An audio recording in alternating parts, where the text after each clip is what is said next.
Chapter 1008. Crackle, crackle. With the deafening sound of the firecrackers, everyone on the mountain and at the foot of the mountain looked at the foot of the mountain at the same time. Even in Chang'an City, Yu Qigong and the others in the Chang'an military camp could hear the sound of the firecrackers. Quick, the dean is back. Do you remember how he taught you to stand in line?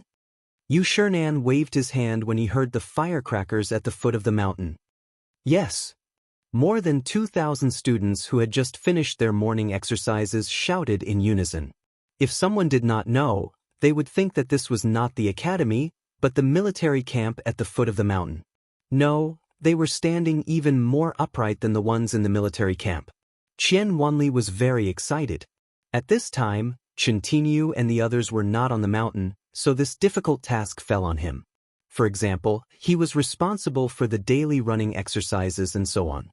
Now that he heard that the dean was coming back, and that he was coming back with the people from the Ministry of Works and Rights, what was this? This was the time to bring honor to the academy, and the 2,000 students that he was leading were the foundation of the academy. If something were to happen here, then even if he, Wanli, was chopped into pieces, he would not be able to make up for the loss. They're here. Mr. Bosher, they're all here.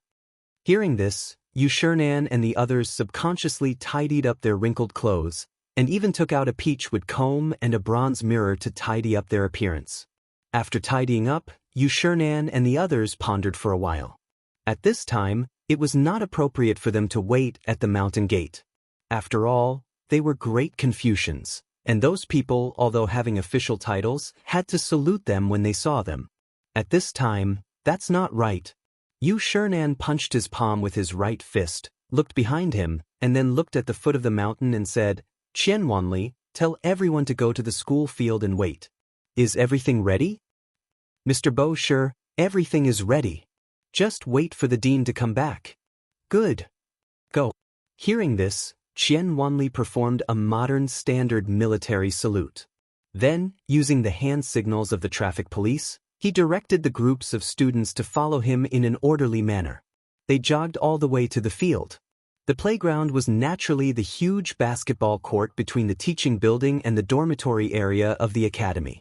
That place was too big. It didn't feel crowded at all even though there were more than 2,000 people standing there. Below the teaching building of White Deer College, 3 statues were being dealt with.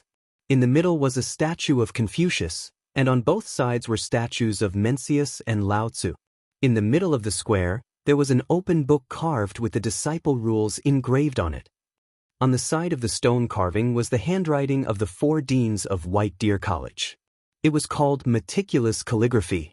This was the first time they had seen such characters. However, they had heard from Zhang Feng that these characters were simplified Chinese characters, which were more concise and clear. As for the actions of Wanli and the others, was there even a need to mention it? They were all the products of Zhang Feng's training. Gloriously, it was said that this would help with the management of military-style teaching. In the beginning, everyone was so happy that they wanted to die. This was especially so when Zhang Feng left the academy to participate in the mid-autumn hunt. Almost the entire academy did nothing but focus on training these characters. In the past 7 days, the results were obvious. At the very least, those who objected had shut their mouths. It seemed that even Mr. Xen Ben, who loved to nitpick, was full of praise for this method. At this moment, below the 3 statues of the teaching building, there was a high platform made of cement and bricks. On the high platform, fruits, tea, and other items had already been placed. After Yu Xiaonan and the others sat down, Ouyang Sun frowned when he saw the basketball racks. He wanted to say something, but in the end, he kept his mouth shut.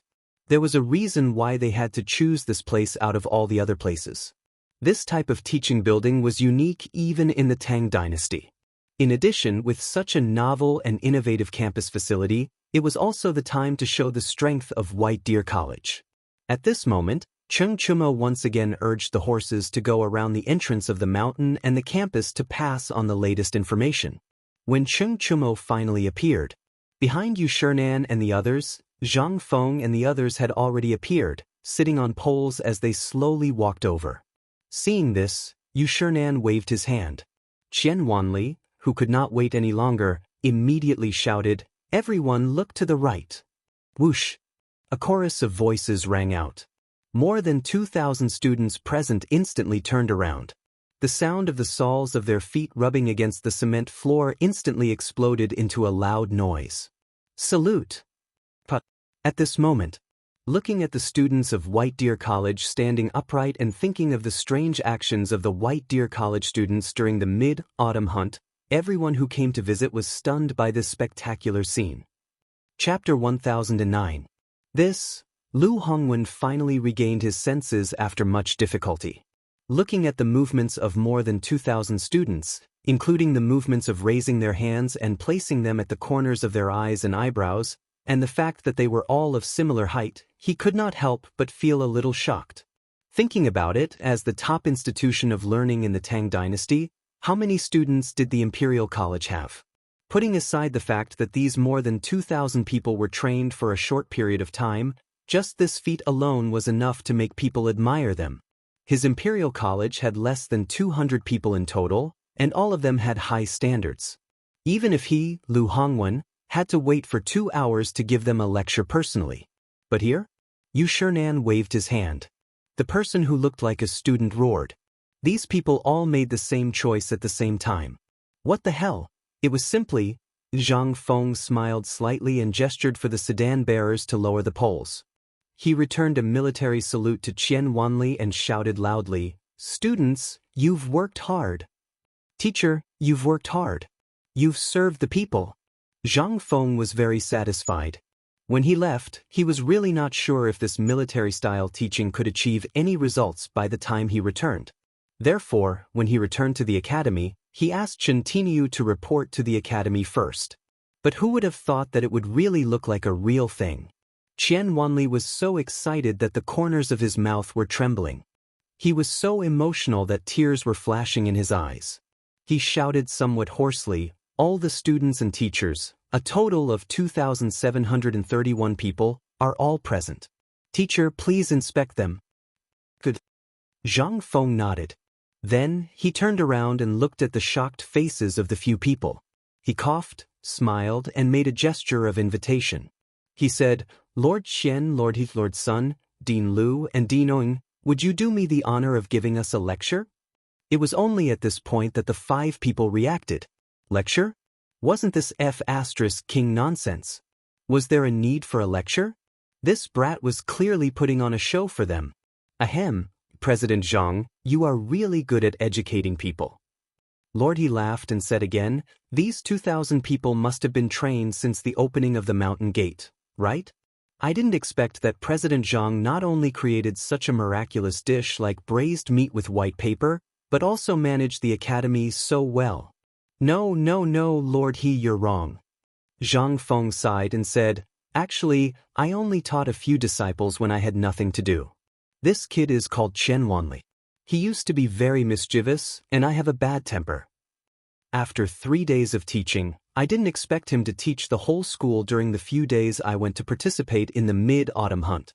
Puff! Hearing this, Lord He almost spat out a mouthful of blood. In the next few days? More than 2,000 people? Damn you, do you think you're a god? It was less than 10 days. Even if you didn't eat or sleep, you couldn't have reached such a level, right? Lord He smiled reluctantly. His hand behind his back turned to the people behind him for help for a moment, but no one came forward to answer him. He had to pretend to be stupid and laughed. "President Zhang is really good at running the academy. We really need to learn from you." Seeing that things were almost done, Zhang Feng made a gesture of invitation and said, "Very good, we can start the morning exercises." Hearing this, Qian Wanli turned around again and shouted, "The 8th set of radio gymnastics officially begins. Stretching, 1, 2, 3, 4, 2, 2, 3, 4. At this time, Ouyang Kai and the others' eyes were fixed. Looking at the spectacular thing that they had never seen before, they hurriedly asked, "President Zhang, this is the 8th set of radio gymnastics. You know my philosophy of running the school. This thing is actually a kind of magic that evolved from the 5 animal frolics to strengthen the body." Without waiting for them to take their seats, Lu Hongwen, who reacted, pulled Zhang Feng and said, "Brother Zhang, President Zhang, can I have a word with you? At this time, they had already walked in front of Yu Shernan. It was not good for them to say anything. They hurriedly greeted Yu Shernan and the others, and then sat down on both sides with heavy hearts. At this time, Zhang Feng was very comfortable. He winked at Yu Shernan and the others, and they couldn't help laughing heartily. Then Yu Shernan pointed to the audience and said, "It's the first time you've come to the academy. Later, old man will prepare a public class. Please give me some advice." Hearing this, the corners of their mouths twitched. Ouyang Kai and the others could only pretend that they didn't hear it. The more they watched the morning exercises, the more excited they became. It was as if what they were watching was not morning exercises, but the magnificent feat of the Imperial College in front of the Emperor. It was as if they would be promoted in the next moment, after the 3 sets of radio gymnastics. Qian Wanli saluted again and said, "Reporting to the dean, the 8th set of radio gymnastics has finished. Please give me instructions. Start the running exercise." Zhang Feng waved his hand lightly. Everyone, look forward, at ease, attention. Chapter 10:10. The anxiety of these people. Zhang Feng, Yu Shernan, and the others all saw it. How could they not know that these people would be shocked? Even at this moment, when they saw it again, they were still shocked beyond words.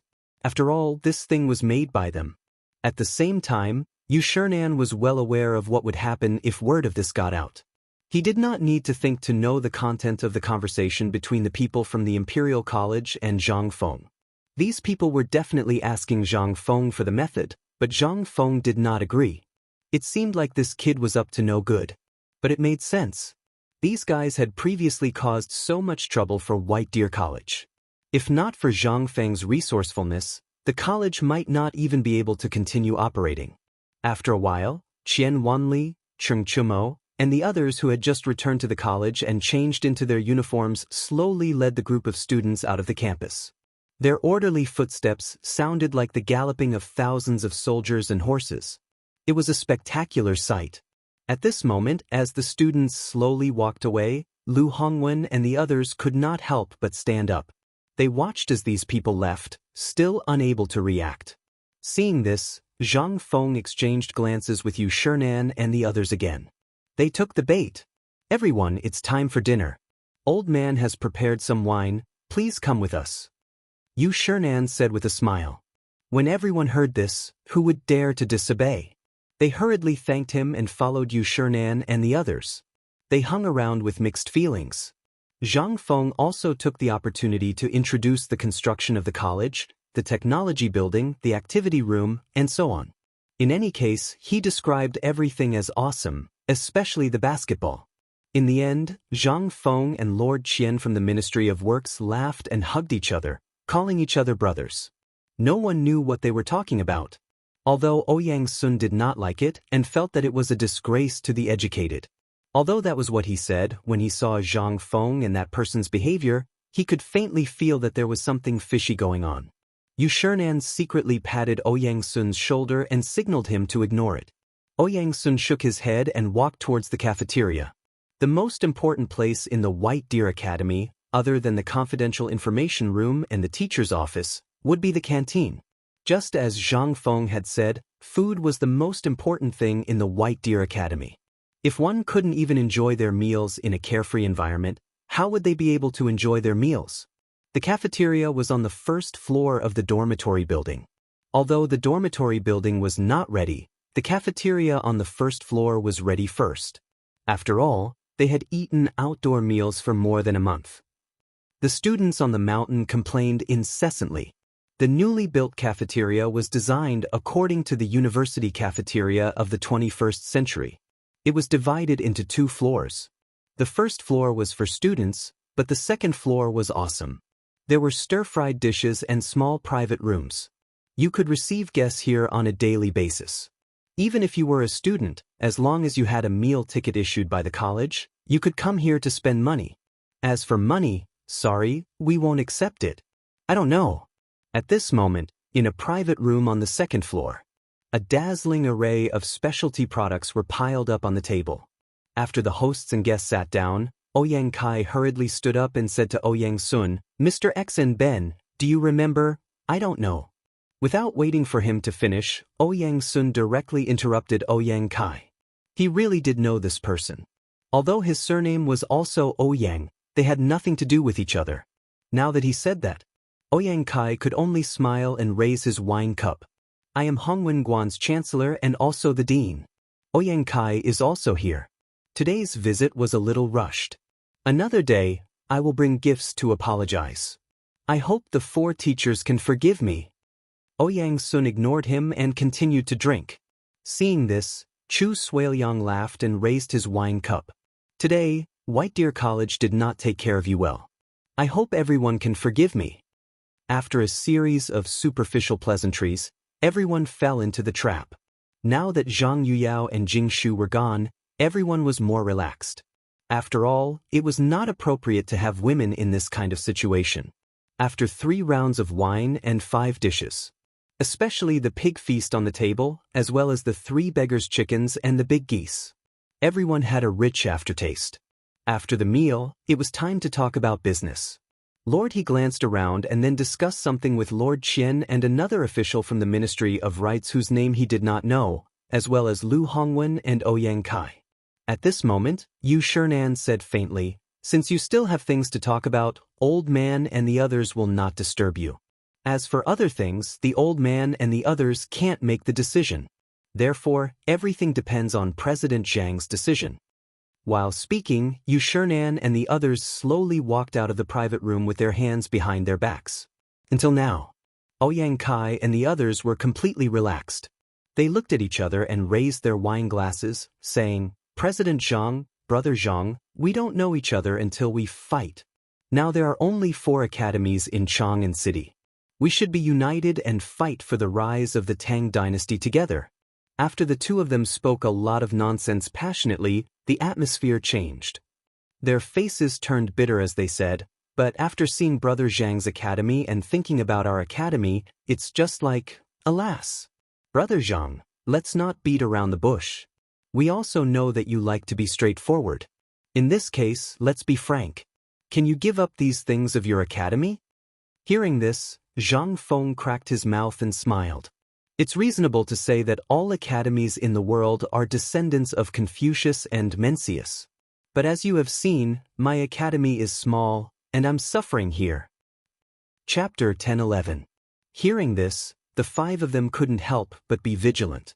But they also saw this thing, and it was indeed the academy.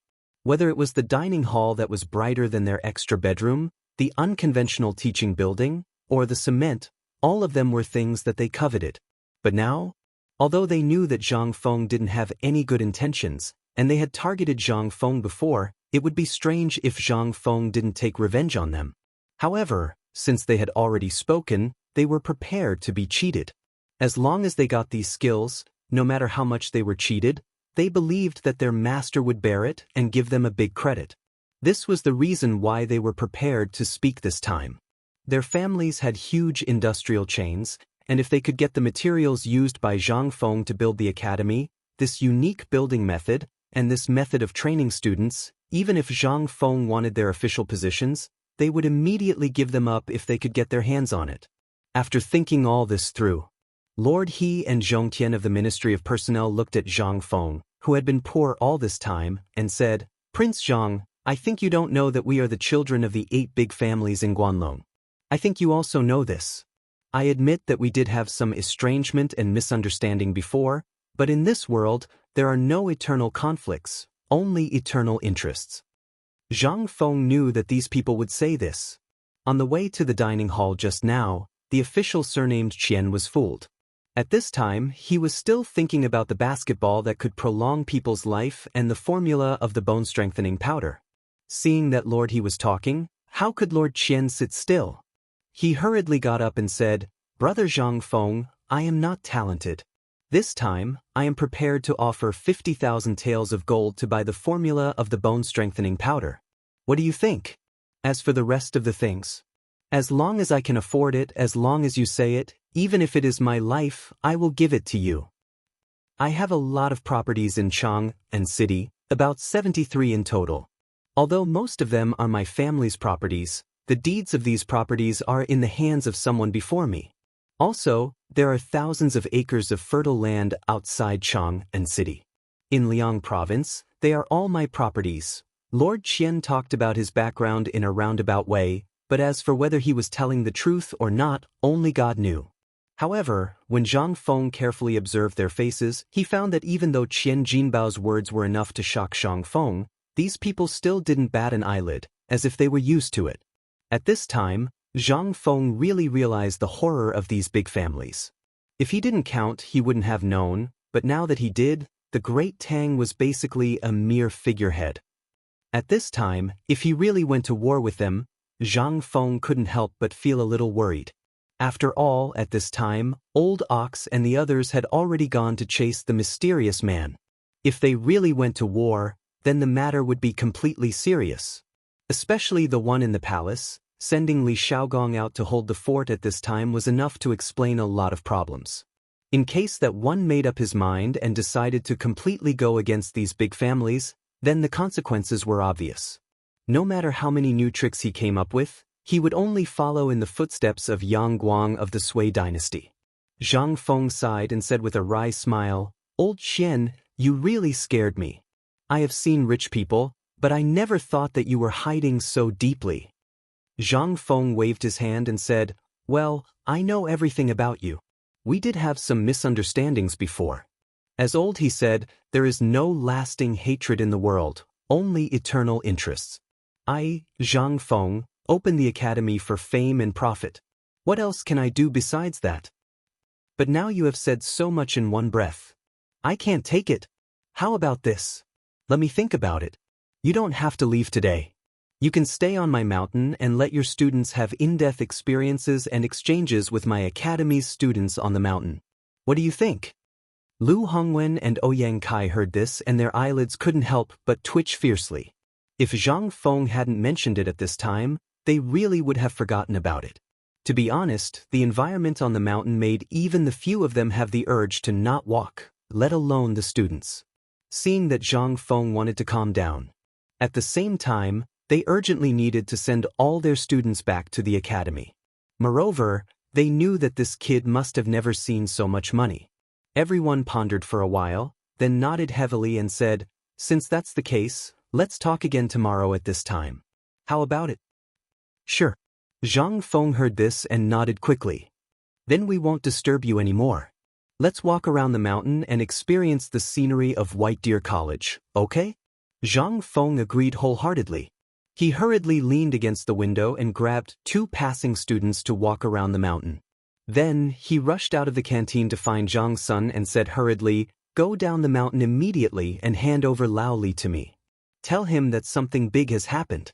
Now, all the matters against those aristocratic families are to be suspended." Chapter 10-12. After Zhang Feng sent these people away with great difficulty, he thought it over and decided that it would be best to send Zhang Yuyao and Jing Shu back to the residence. After all, Biyuan was located in one of the 16 royal cities. It was also the safest place at the moment. From the looks of it, this matter wasn't as simple as Zhang Feng had thought.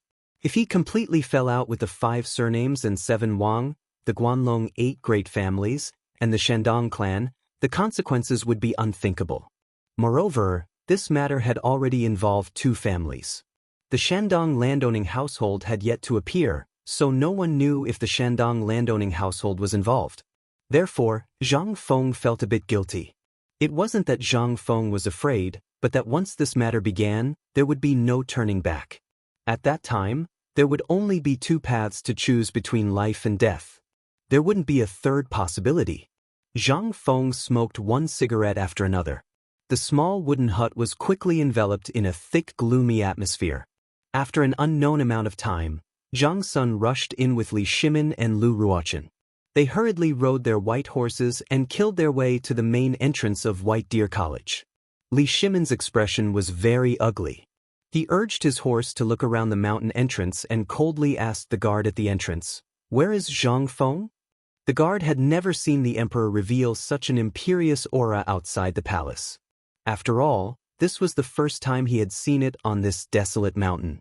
His heart trembled as he hastily pointed in the direction of Zhang Feng's small wooden hut. Li Shimin urged his horse on and didn't care about anything else as he charged straight for the door of the small wooden hut. The galloping white horse was rather docile. Just as it was about to crash into the small wooden hut, Li Shimin pulled on the reins. The white horse raised its head to the sky and neighed. Then it snorted and spun around on the ground. Only then did Li Shimin jump off the horse's back. Although this white horse was selected from tens of thousands of horses after a strict screening by the people in the palace, according to the appearance of the white horse that Li Shimin had beheaded at the bank of the Wei River. Although it was still not as brave as Li Shimin's white horse, it was good that this horse was docile. Just like Li Shimin at this moment, Li Shimin was very fond of her. Even though Li Shimin was already standing at the door of Zhang Feng's cabin, the white horse still rubbed against Li Shimin's sleeve, as if asking if he should wait here. Li Shimin stroked the white horse's mane, then looked at Chang'an and said, "No one is allowed to enter the cabin within 10 steps of it." After giving the order, Li Shimin took a deep breath and entered the cabin. As soon as he entered the cabin, Li Shimin frowned slightly. Looking at the smoke and fog in the cabin, he suppressed his anger and went in. As soon as he entered, Zhang Feng saw Li Shimin. He pointed to the stool next to him and asked, "Why are you only here now?" Li Shimin was a little speechless. After receiving Chang'an's message, he suspended all the government affairs and rushed over without stopping. He even rode the white horse all the way from the palace. He also heard something from Zhang Feng's words and hurriedly asked, "What happened? Do you know what those people promised me today?" Zhang Feng's expression was solemn, and he stopped fooling around. He looked at Li Shimin and asked. Li Shimin frowned and said, "It's nothing more than those gold, silver, jewelry, rare treasures, and the like. What else can they have?" Zhang Feng nodded and then shook his head. "In fact, they didn't promise me anything today. They just gave me a list, especially the guy surnamed Qian. Do you know that his family has more than 70 branches in Chang'an city, and these are just the shops, not including other houses and the like. Moreover, they are just in the area of Liang province. From what he said, it seems that all the properties in Liang province belong to his family. And outside Chang'an city, there seems to be thousands of acres of fertile land. Do you know what this means?" Li Shimin's face couldn't help but become gloomy in an instant. He had been very vigilant about the Guanlong 8 families and the people of the 5 surnames and 7 Wangs. He was so vigilant that he would personally ask about them every time. But even so, he still couldn't imagine that these people actually had so many properties in Chang'an city. If the Guanlong 8 families were like this, then what about the other 7 families? What about the people of the 5 surnames and 7 Wangs? What about the people in Shandong? In that case, how many properties in Chang'an city belonged to individual investors? Li Shimin couldn't help but change his expression again. At this time, he also thought of many things, especially what Zhang Feng just said. He even thought about it to the extent that Zhang Feng couldn't imagine. After all, he had dealt with these families more times than Zhang Feng, so he definitely knew more inside stories than Zhang Feng. At this time, Li Shimin turned to ask Zhang Feng, "Fengzi, what do you think about this matter? I heard from Tainyo and Chongzi that when you confronted the people of the Imperial College and the Red Pavilion during the mid-autumn hunt, did you find a person hiding nearby? Did you see who this person was? Or did you remember his appearance?" Chapter 11:13. Zhang Feng smiled bitterly and said, "I just vaguely felt a pair of cold eyes staring at me from behind like a poisonous snake. However, this feeling was very subtle. I just subconsciously turned my head to look for him. By chance, I saw that person's back and that person disappeared. Then, Li Xiaogong from the Ministry of Personnel, Lord Li, and Old Chen chased after him at the same time. I don't know what happened after that, but I think this matter should have something to do with the people of the Taiyuan Wang clan." When Li Shimin heard this, his intuition told him that this matter seemed to be a little strange. He asked, "Then do you think this person could be someone else? For example, the farmer who grazes in the mountains, the child, or the people of the Shandong gentry?" Before he finished speaking, Li Shimin felt a little ridiculous. Before the mid-autumn hunt, he had already contacted the local officials.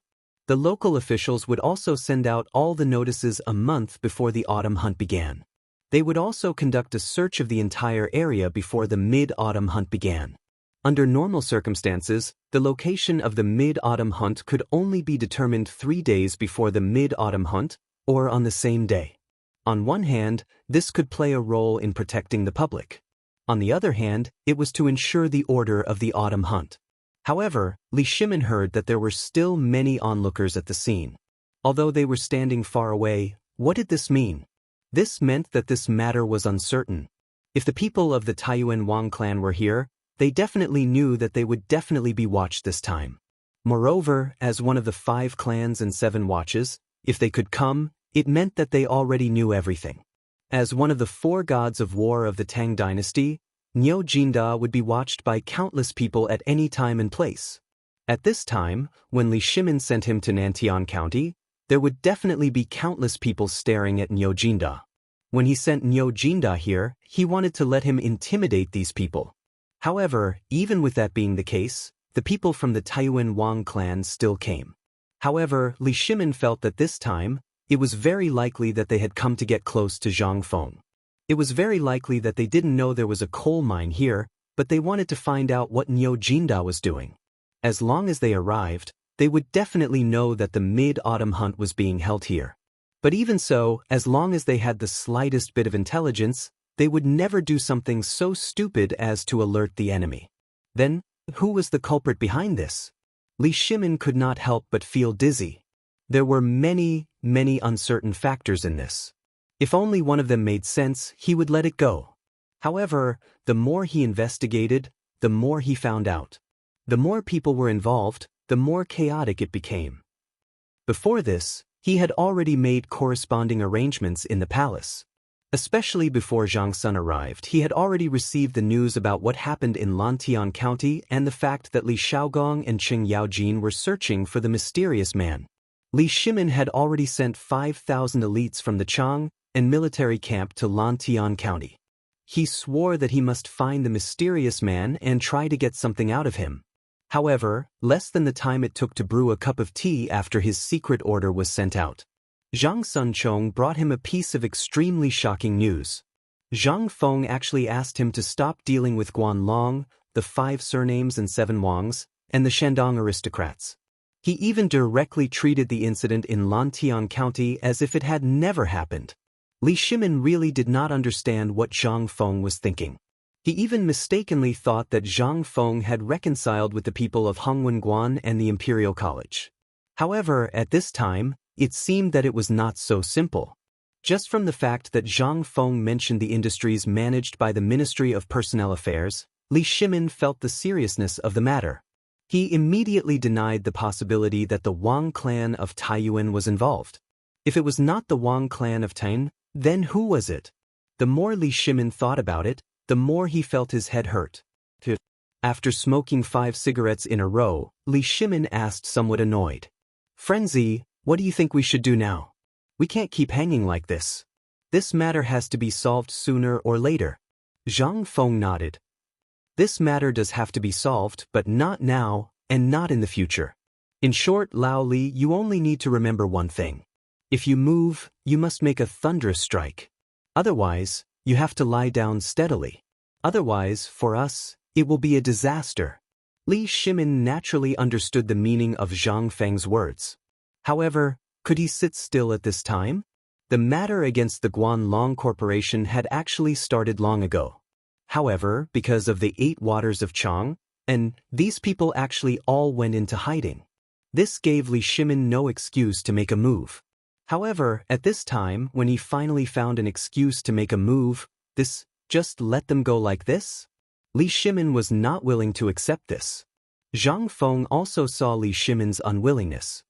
He smiled faintly and said, "Actually, you should be able to understand that I called you up the mountain today. You should be able to guess that I have already thought of a way to deal with these people." Li Shimin heard this and instantly understood. "You scared me. Since you know, you should have told me earlier. You made me worry for a long time. Tell me, what are your plans?" Zhang Feng smiled and said, "I don't have any plans. However, I have a brilliant plan now. Now they are not interested in my bone-strengthening powder and my paper-making technique. Anyway, in short, they are interested in all the things that I, Zhang Feng, have made now. Do you think I will let them go easily? Chapter 11:14. Hearing this, Li Shimin's eyes flashed with an unconcealable murderous intent. However, Zhang Feng hurriedly waved his hand and said, Lao Li, don't worry. You know these things will spread in the Tang dynasty sooner or later. I'm still thinking about how to speed up the spread of this thing, especially this basketball thing. It's difficult to spread this thing with only our family, but if these big families do it for us, think about it. Zhang Feng looked at Li Shimin with a smile. Seeing that Li Shimin was silent, he laughed and said, although all our plans are very good at this time, there are also great risks. For example, what if these people make a bad move? What should we do? Haven't you seen the key point that they haven't made a move yet? Li Shimin stood up with a swoosh sound. His eyes revealed a contemplative look as he muttered to himself, You're saying that this autumn hunt is actually a warning to you? If you don't take the bait, they will? Zhang Feng nodded with appreciation. I only used one trick to beat them at their own game. While speaking, Zhang Feng laughed heartily. Old Li, you're a businessman. Think about it. One day you offend someone. Someone brings a group of people to mess with your business, and they do it every day. They even stab you in the back and make you feel disgusted. What would you do? Li Shimin nodded with a gloomy face, but he still said with some uncertainty, Doesn't that mean that everything we do now will become a wedding dress and benefit those people? This was something Li Shimin didn't want to see. Once it happened, Li Shimin would dare to strangle all these things in the cradle at all costs, even if he really went to war with these three families at this time. This was Li Shimin's bottom line. He couldn't break through. However, Zhang Feng slowly said, Lao Li, don't worry. I have a solution for this. Think about my winemaking technique.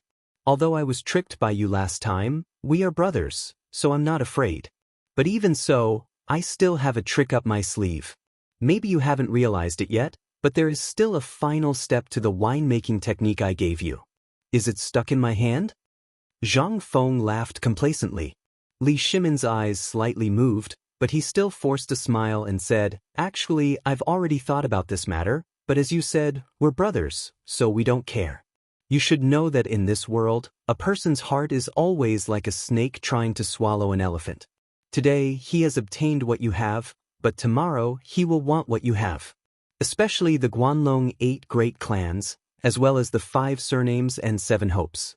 Otherwise, how do you think they have managed to survive all these years? Why does the current emperor want to deal with them? And to put it bluntly, do you think Lao Li has a good life because of me? In fact, I've been targeted by them for a long time. Otherwise, what do you think I've been busy with during this time? In fact, I've been busy with these things. Li Shimin casually made up a lie. Combining the lie with the truth, he mixed his thoughts and brought them out. However, Li Shimin was right about one thing. That was, the history of the Guanlong group and the 5 surnames and 7 hopes was really a bit despicable. Once, for a gold mine, the Wang clan even slaughtered an entire village overnight. Even though he was extremely angry at that time, he could only grit his teeth and endure it, because at that time, he was still unable to compete with them.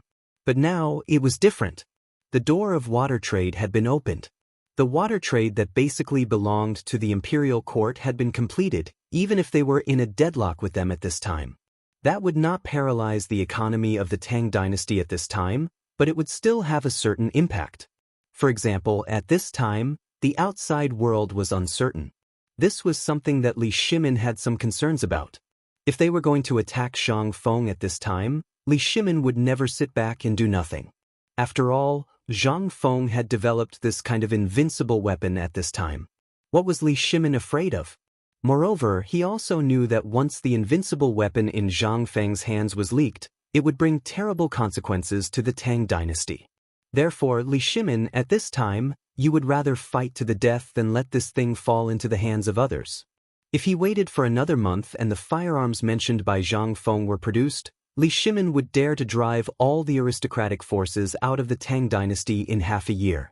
Moreover, he would be able to make those dishonest Turks and other countries around the Tang dynasty obediently stay at home. He could even fight on 2 or even 3 fronts at the same time. This was Li Shimin's confidence. His confidence came from the invincible spear and the invincible shield. Although he was not sure about the power of the firearms at this time, Li Shimin also had some expectations for the weapons that Zhang Feng praised so much. However, this expectation was not strong. After all, according to Li Shimin's way of thinking, fighting on 2 fronts was nothing more than a battle of strength and strength, as well as the range of arrows and so on. Chapter 11:15. As long as he had Zhang Feng's steel, Li Shimin could raise the combat effectiveness of the already powerful Tang dynasty soldiers to another level. However, while Li Shimin was indulging in his imagination, Zhang Feng said, "In fact, what you said is also possible, but the premise is that those people are waiting for us to do it. Those people are just waiting for us to deal with them. Otherwise, do you think they're fools? Do you think they'll just wait for us to come knocking on their door to harvest leeks?" Hearing this, Li Shimin couldn't help but feel a chill in his heart. He sighed and said, "Then tell me, what are your plans?" Zhang Feng smiled mysteriously. "Actually, I've already told you about it. It's just like liquor. It's a new business model." Business is business again. Li Shimin was speechless. His previous lie had caused Zhang Feng to think that he was a businessman. Although Li Shimin had accepted the idea of running a country through business, and the Tang dynasty was basically running in this way, he still felt uncomfortable. Although he felt a little speechless, he still listened to Zhang Feng patiently. Zhang Feng continued, "In fact, I have already discussed this new business model in advance. For example, the hotels of White Deer College in Chang'an." Li Shimin was slightly surprised. Are you talking about the Chang'an hotel?" Zhang Feng nodded. "In fact, this is a business model. Think about it. As long as we control the supply, they are only responsible for running errands, operating, and retailing for us. Although we may lose a lot in a short time, have you thought about how many people they have? Not only can we sell this thing, but we can also give them the recipe of this braised meat. But do you know how many ingredients are in the recipe of this braised meat? Only we can make these ingredients. If they want to make it, I can guarantee that there is no second person in the world except for me, Zhang Feng. Even if old Sun makes it himself, he can't make the same level of braised meat as I make it." Li Shimin could not help but frown. "You brat, could it be that you want to use this method to firmly grasp these people in your hands, just like how you dealt with the Turks and Tibetans back then?" Hearing this, Zhang Feng laughed and said, Old Li, you finally comprehended the Tao. Not bad, not bad. This is my method. What do you think? As long as we always have a piece of meat in our hands, no matter if they are wolves, tigers, leopards, or wild dogs, they will follow us closely. Moreover, once we take back this piece of meat, these people will be like dogs, wagging their tails and begging for mercy. Do you believe me? Seeing that Li Shimin was a little confused, Zhang Feng could only say, "I'll use the braised meat business method as an example. In fact, this is very simple. As long as we have the recipe of the braised meat, we will sell them the management rights. For example, the management rights of a store, which is the franchise fee of the branch, we will sell a store to them for 500,000 strings of cash or 1 million strings of cash. Moreover, we will only sell them the right to operate the store. They will all fight to get it. Do you know why? Because you have seen the prospects of this braised meat. What they value is the profit margin, so they will not hesitate to pay a mere 500,000 strings of cash or 1 million strings of cash. But do you think that is the end?" Zhang Feng smiled coldly. "This is just the beginning. After receiving the joining fee, they will have to pay us an additional fee every time they purchase braised food. Let's say that a bag of braised food can be used to braise 2 caddies of meat, but we only told them that it can only be used to braise 1 caddy. Do you think they will notice anything? If they don't do it according to our method, we only need to add that they will be responsible for the consequences. Do you think they will dare to not listen to us?" Li Shimin heard this and pursed his lips. At this time, he was actually speechless. He was deeply stunned by Zhang Feng. Who taught this kid this business method? Li Shimin was speechless and gave a thumbs up. You are too sinister, kid. But I like this. Continue talking. What do you want to do next? Do what? Zhang Feng patted Li Shimin's shoulder with certainty. It's very simple. Just sit there and collect money. Think about it. We have arranged everything. Why do we have to spend so much effort to do things? For example, we have hired assistants. Why do we have to do it ourselves? They bought one of our branches and tasted the benefits. They will definitely want to operate a second, third, and fourth branch. If that is the case, what do you think will happen to us? Hiss. Li Shimin sucked in a breath of cold air. Chapter 11:16. Take the Chang'an Hotel for example. Although it was said that there were only 70 branches in Chang'an City, the business of the other restaurants and taverns in Chang'an City was monopolized in an instant after they opened. Just think about it. There were only 70 branches. Besides Chang'an City, how many prefectures were there in the Tang dynasty? How many counties were there? How many places were there where restaurants could be opened? If all these places were filled with such hotels, what would it be like? However, the more he thought about it, the more scared Li Shimin was.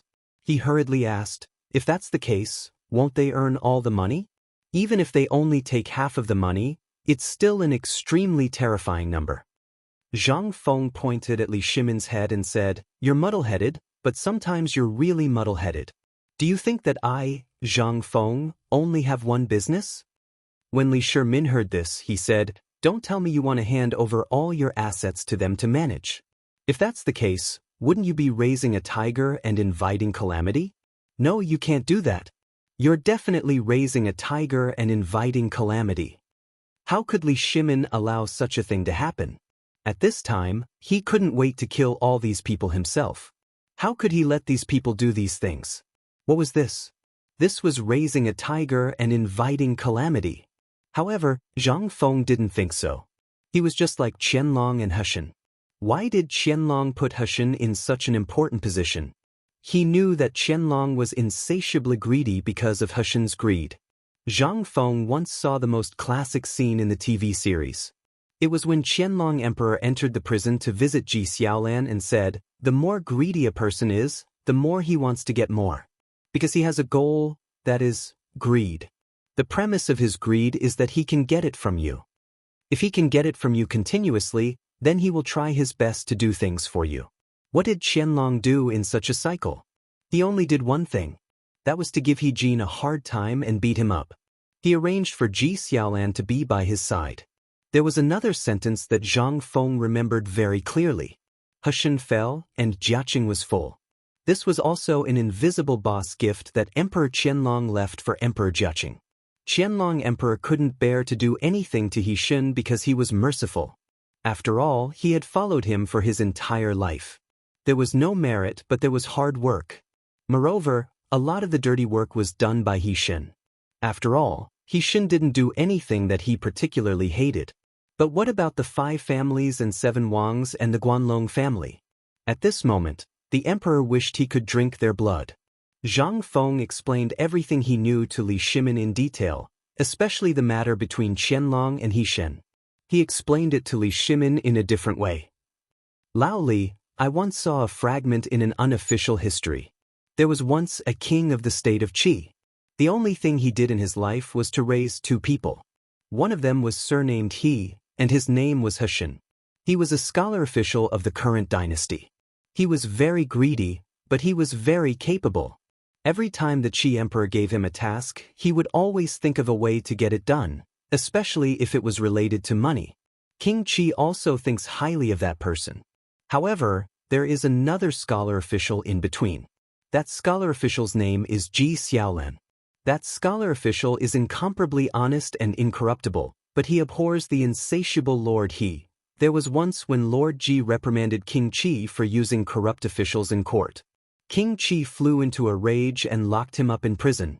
When King Qi visited him in the middle of the night, he said something to Lord Ji, how to write the official title of an official and the meaning behind it. With Zhang Feng's explanation, Li Shimin finally understood. He couldn't help but think of the policy Zhang Feng had formulated to deal with Tubo.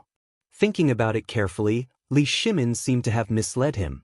Li Shimin said with some admiration. Fortunately, I have you. Otherwise, I really don't know how to resolve this matter. You know, when I was notified, I was almost ready to report this matter to the Lord Zhangsun. I even began to deploy. I took in all the servants in Chang'an and the surrounding industries, as well as the guards I had recently taken in. Almost 2,000 people. I was prepared to capture this mysterious person and the person behind this mysterious person. Thinking about it now, I really did have some impulse. Li Shimin shook his head and smiled bitterly. Zhang Feng laughed and said, "Now do you understand why I'm doing this? In fact, sometimes, the way of business can also be regarded as the way of national policy. Today, Lord Qian told me something. It was also because of this that I was enlightened. He said that there are no eternal enemies in this world, only eternal interests. You know, if we wholeheartedly think about their money, when our textile factory, rubber factory, tin boat, and iron wheelbarrow all start operating, we won't even consider this. In addition, you have seen the new construction methods of White Deer College on Shao Mountain, as well as the cement and other things. Although these things seem to be making a lot of money now, the more their industries expand, the more they will spread out. At that time, they will be more and more involved with us.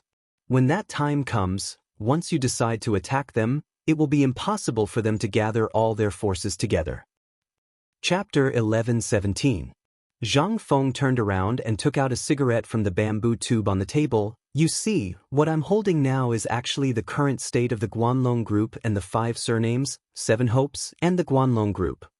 At this time, they seem to have twisted into a force. Even if we know that they are very soft, you can squeeze your fist and see if you can crush them."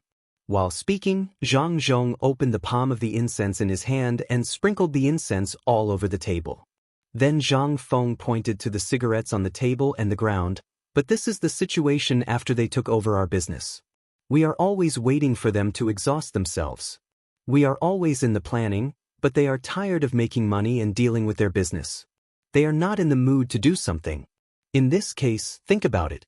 Once we gather a force at this time and break them one by one, do you think they have the time and ability to organize a force that can compete with us in a short time? Aristocratic families are very cruel. The only purpose of their existence is to expand the family business. In this way, their bloodline will occupy more resources in the family. In other words, sometimes, they are not united in their own interests. Every single one of his properties needs guards, and every single one of his properties needs a manager. Unknowingly, the backbone of his family has been scattered. If we were to attack the root of the problem at this time, think about it. Was there a need to think about it? Zhang Feng had already explained it in detail. If he still didn't understand this, Li Shimin would really have lived in vain. Li Shimin wanted to look up to the sky and roar at this time, as if he had already seen the miserable state of the Guanlong Group and the 5 surnames and 7 hopes. "Fuzi, oh Fuzi, I really don't know how your brain works. You actually came up with such a sinister plan. Since that's the case, I won't care about this matter anymore. You can do whatever you want to do. But remember, you have me behind you, and I have Lord Zhangsun behind me. You should know very well who is behind Lord Zhangsun, because that person hates these clans more than any of us." Li Shimin left in the same hurry as when he came. It was just that when he came, his face was very gloomy, but when he left, his face was brimming with an unstoppable smile. No one knew what was going on with him. Even Zhangsun Chong acted like a monk. He rubbed his head and looked in the direction Li Shimin had left, then looked at Zhang Feng's hut. In the end, he mumbled something to himself and left. Nothing happened that night. Early the next morning, Cheng Chumo hurriedly came to Zhang Feng's cabin. Feng Zi, get up, something's wrong." Under Cheng Chumo's crazy shaking, Zhang Feng was dragged out of bed with sleepy eyes. Zhang Feng glared at Cheng Chumo and said angrily, "If you have something to say, say it. If you have something to fart, then scram." Cheng Chumo excitedly pointed at the door and said, "A lot of people came here early in the morning, and they even brought boxes of things to move up the mountain. 2 hours ago, there were already people moving things up the mountain. Those people were like a long line from your door to the mountain gate. They were all piled up to carry such a big box." Chang'an finished what he wanted to say in one breath. Furthermore, he made an exaggerated gesture of hugging, indicating how big the box was. Zhang Feng rolled his eyes. If he knew how big the box was, couldn't he just go out and take a look? Did he have to be like this? Chang'an didn't see Zhang Feng rolling his eyes and continued, "Go take a look outside. There are still people moving things up. I heard that those were brought up by the Ministry of Works, Ministry of Personnel, Imperial College, and Red Pavilion's deans who came with us yesterday. They said they wanted to give it to you." As he spoke, Chang'an shook Zhang Feng with all his might and said, "Feng Zi, you've really struck it rich this time. Don't forget about me, your brother. Do you know that I'm so poor now that I haven't even gone to Swallow Descent Restaurant in a long time?"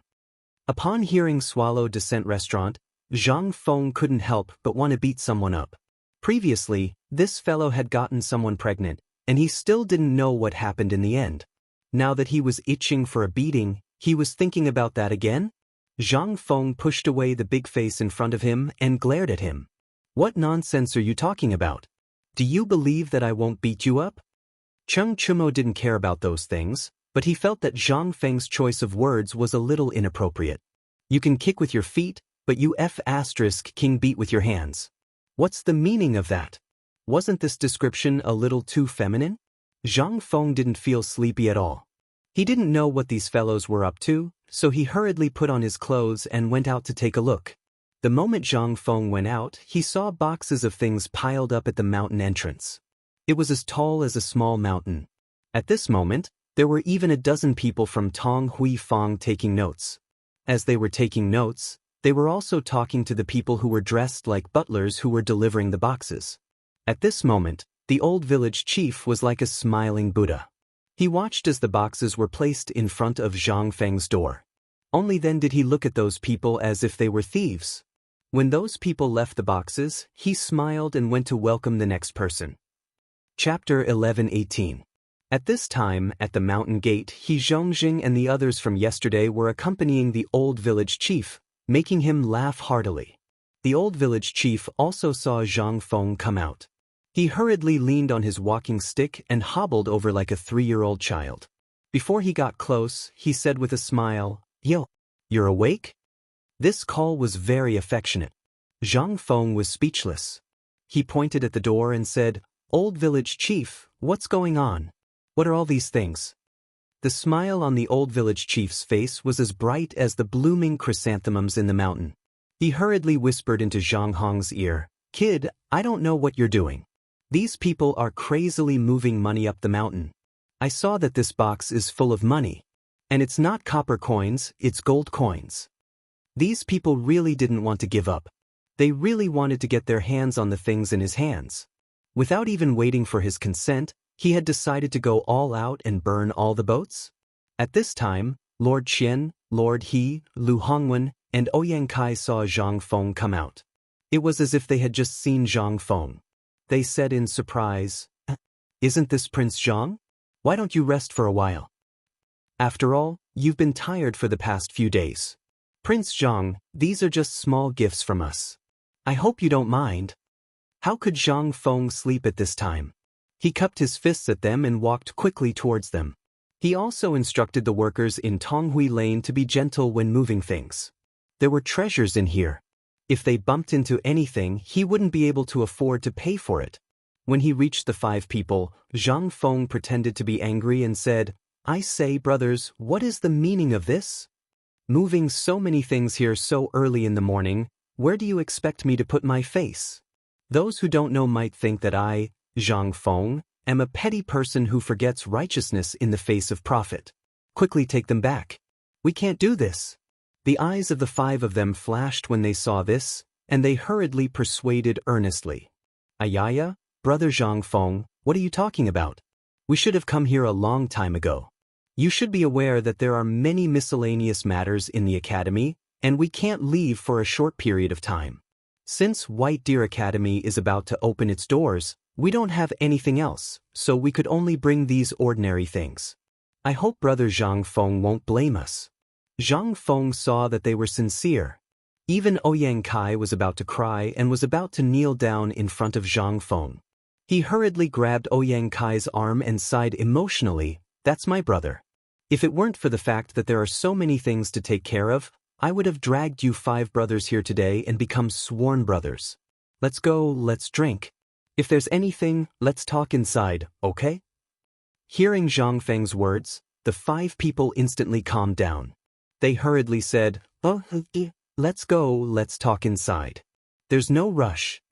As they spoke, the 5 people crowded around Zhang Feng and hurriedly entered Zhang Feng's little wooden hut. This was the first time they had entered Zhang Feng's hut. Once they entered, everything they saw was strange. In addition, Zhang Feng was deliberately showing off. As soon as they entered, he gave out handfuls of cigarettes to the 5 of them as if they were free. Although the 5 of them had seen these cigarettes before and heard of their reputation, this was the first time they had smoked to their heart's content. After all, these things were too expensive. The most important thing was that these things were in Chang'an city. No matter how rich you were, you might not be able to buy them. Although they were coughing non-stop at this moment, they still grinned and exclaimed repeatedly, "Good stuff, this is the real good stuff." Hearing this, Zhang Feng slapped his thigh. "What kind of good stuff is this? These are all cheap things. You brothers probably haven't drunk the wine I brewed myself. Today, I'll let you brothers have a good eye-opener." While speaking, Zhang Feng smiled mysteriously and quickly closed the door. Then he ran to his bedroom. The 5 people's eyes lit up when they heard this. They hurriedly stared at Zhang Feng. After a while, Zhang Feng looked very distressed as he took out a jar of wine covered with dust. The wine jar was not big. It seemed to be able to hold 2 caddies of wine. They looked at each other, not knowing what Zhang Feng was up to. Zhang Feng took out a few exquisite glass cups from the drawer. The cups were not big, only the size of a walnut. Then, he carefully opened the mud seal on the wine jar. In an instant, the strong smell of wine made the 5 people's nostrils twitch uncontrollably. He Zhongjing asked in surprise, "Brother Zhang Feng, what kind of good wine is this? Why haven't we drunk it before?" Zhang Feng smiled as he poured the wine. "This is not something good. This is the white wine I brewed at home when I had nothing to do. I hope the 5 brothers can taste it. I wanted to give some to you brothers, but time is tight and I don't have time to brew it. There is only 1 jar left from the previous stock. When I brew it in the future, I will personally give some to you brothers. Let's not talk about this anymore. Let's have a drink first. I can guarantee that you won't be able to drink it anywhere else in the world except here. As long as you can drink it, it must have come from me, Zhang Feng. There's no doubt about it." Chapter 11:19. Seeing how amazing Zhang Feng's description was, they were also interested. Although they were criticizing Zhang Feng for being so stingy in their hearts, they still held the wine cup in their hands as if it was a treasure and tasted it. However, the moment they tasted it, they felt as if there was a flaming knife in their throats, going straight into their stomachs along with their intestines. However, after this spicy feeling, they felt extremely comfortable. Their eyes couldn't help but light up. They didn't care about Zhang Feng anymore and began to drink by themselves. At this time, the Tang's alcohol tolerance was amazing. Everyone was addicted to alcohol, mainly because the alcohol in this era was basically fruit wine or grape wine from the western regions. The alcohol content of the wine was almost negligible, and it was almost the same as fermented glutinous rice.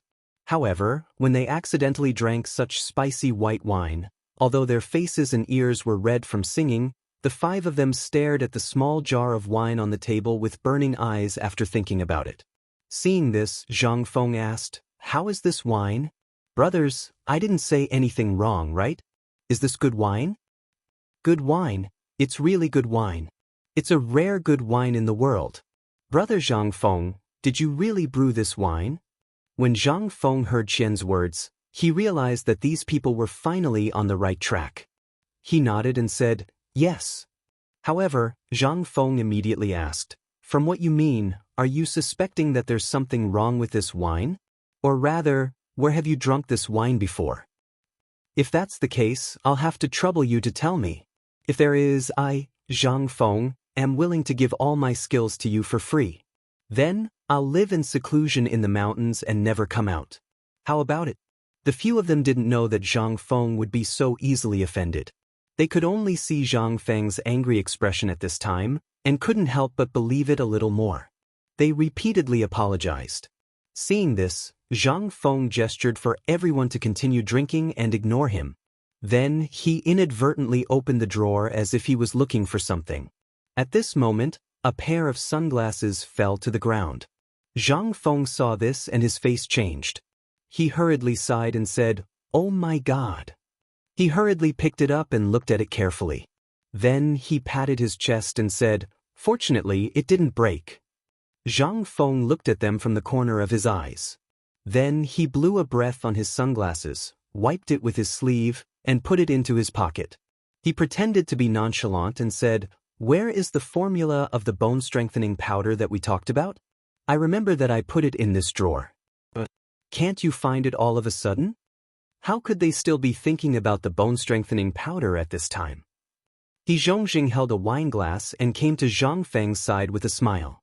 He touched Zhang Feng's arm and asked in a low voice, "Brother, just now, the thing on the ground was..." Zhang Feng was not that kind of money grubber. He didn't even look at the boxes outside, but for this thing, his face changed greatly when it fell to the ground. This was obviously an incredible treasure.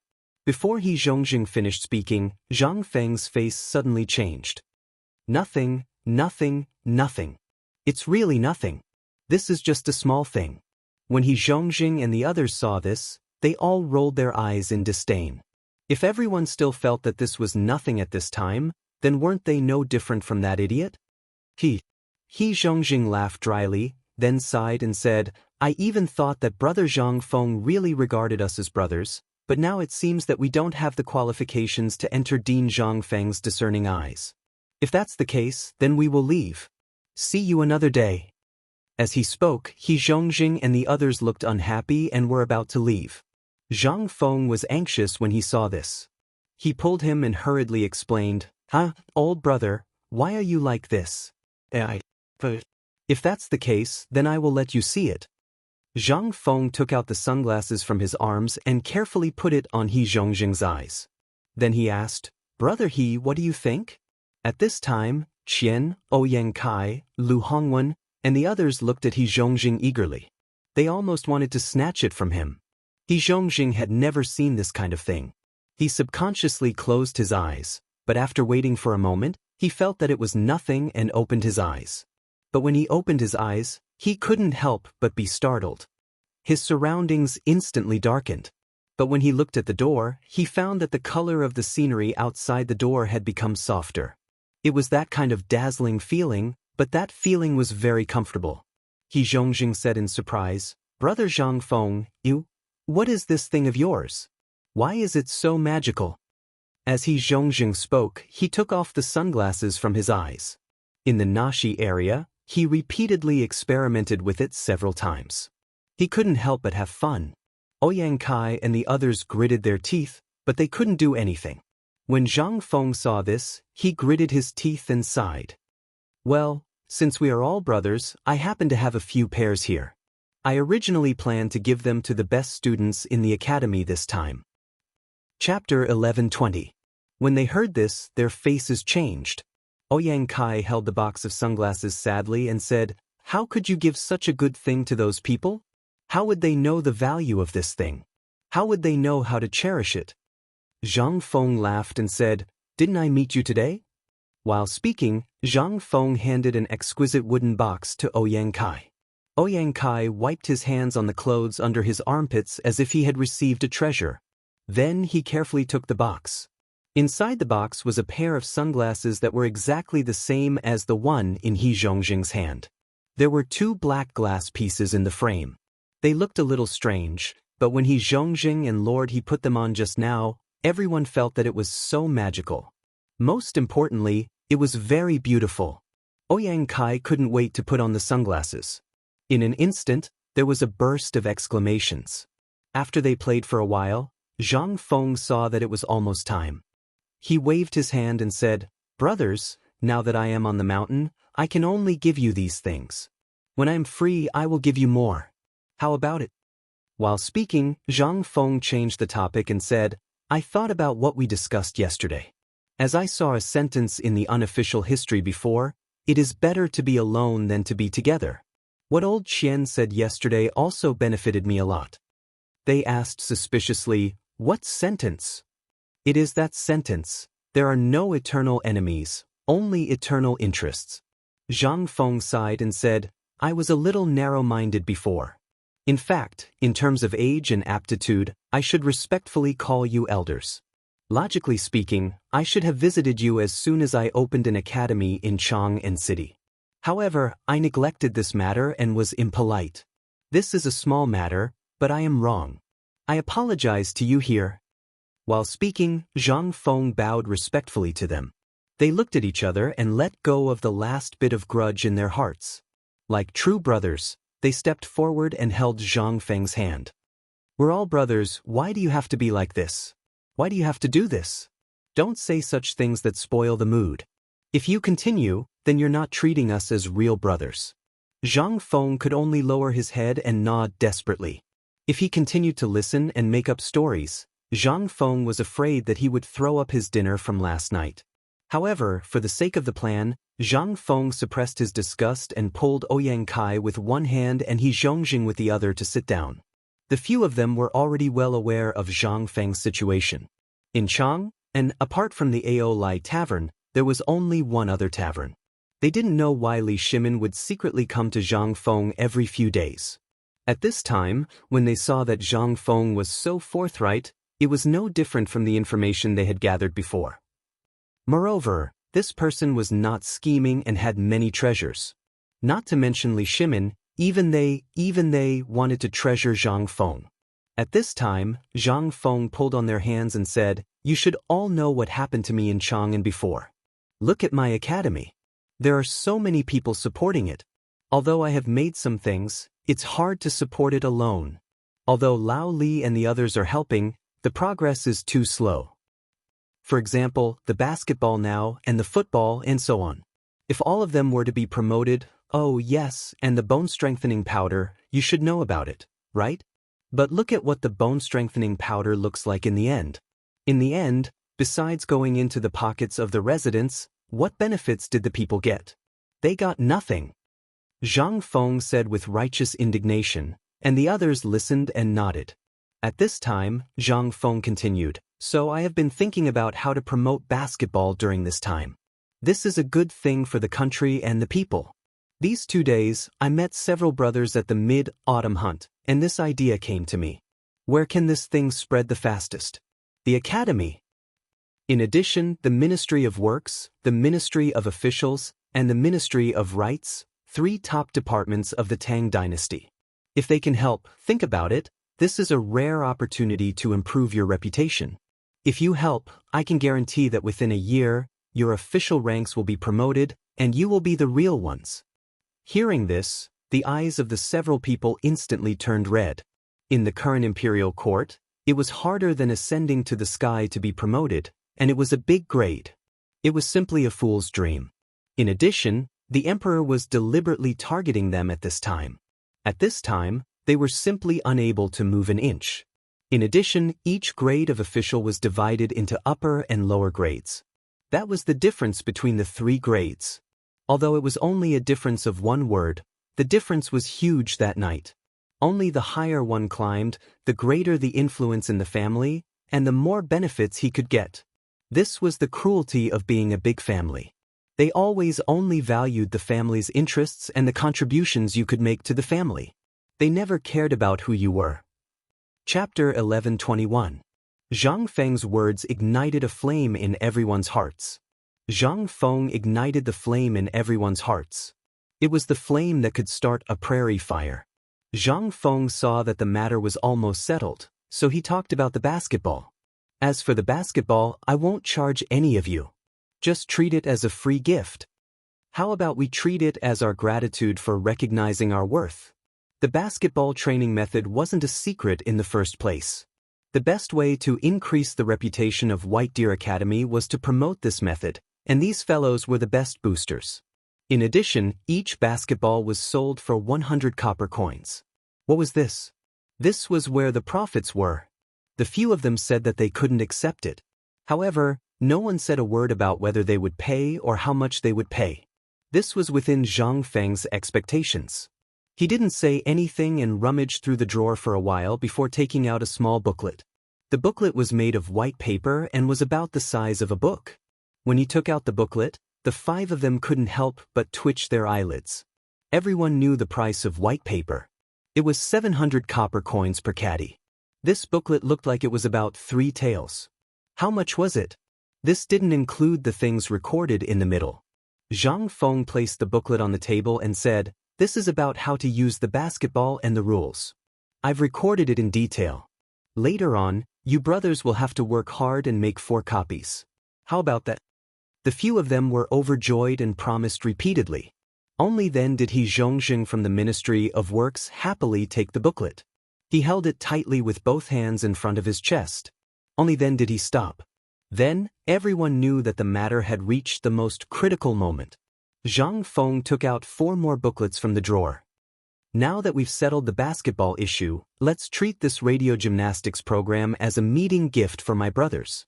After all, my brothers will have a lot of influence after being promoted, and it will be more helpful to us in our future business chain. Chain? No one was surprised as they asked in return. Zhang Feng nodded and said, "That's right. It's a chain store. I'm sure you brothers have visited Chang'an restaurant before.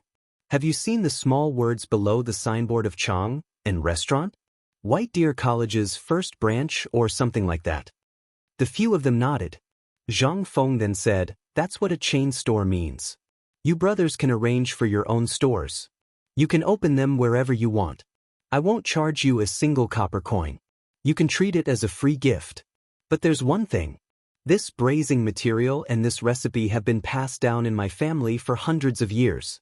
It's a secret recipe. Yesterday, it was because of this that I didn't promise you in time. I hope you don't mind. Since this thing has been passed down for hundreds of years and hasn't been passed down, it must be an extremely precious heirloom. Today, Brother Zhang Feng is so generous to pass it down, it must have suffered a great psychological burden. Let's not talk about it anymore. We brothers have already done you 2 favors. You don't need to talk about the braised meat anymore. We all know how much the braised meat is worth. So, we will give you 1,000 gold taels as a joining fee for every restaurant. What do you think? 11,000 gold taels?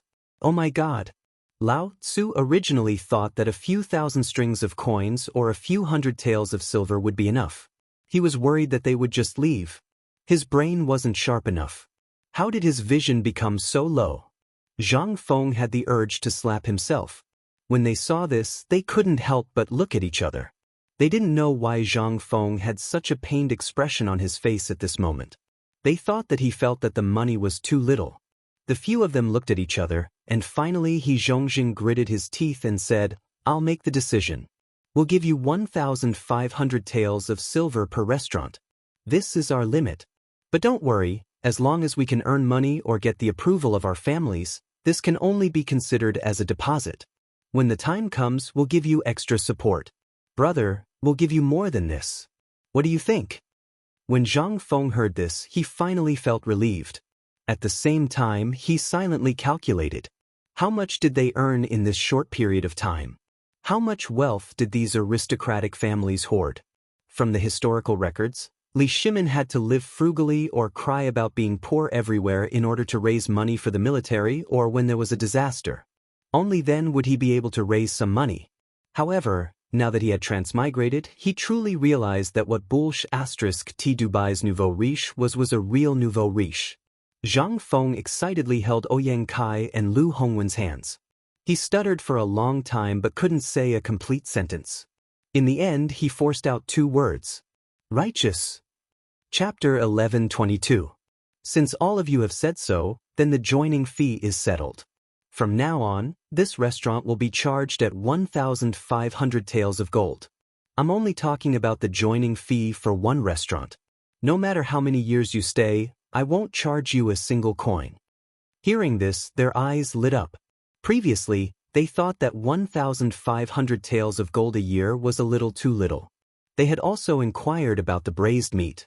If every shop did not accept food and changed to a cashier, they could earn at least 100 taels of silver a day. This was already considered the least. Under normal circumstances, if they took over the hotel, they would directly renovate it and only open it to the wealthy merchants and officials of the imperial court. Then they would earn more and not less. At this moment, hearing Zhang Feng's words, they really felt that Zhang Feng was really ignorant and inexperienced. They even felt that the money was too little. Ouyang Kai sighed, patted Zhang Feng's shoulder and said, "Good brother, don't worry. We brothers know that you are helping us, so don't worry about this matter. This 1,500 taels of gold is only a deposit, I can guarantee it. At worst, we will write a contract for you later. The 1,500 taels of gold can only be considered as a deposit. When the time comes, we will divide the money into 3 portions, a total of 7,500 taels of gold for the first 2 portions of the year. If you are a brother, you must not refuse, otherwise, we will feel guilty even in our dreams."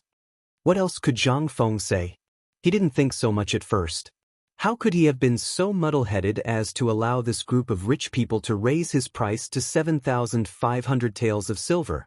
Motherf asterisk cur. He had seen people who gave him money, but this was the first time he saw people rushing to give him money. How could he refuse?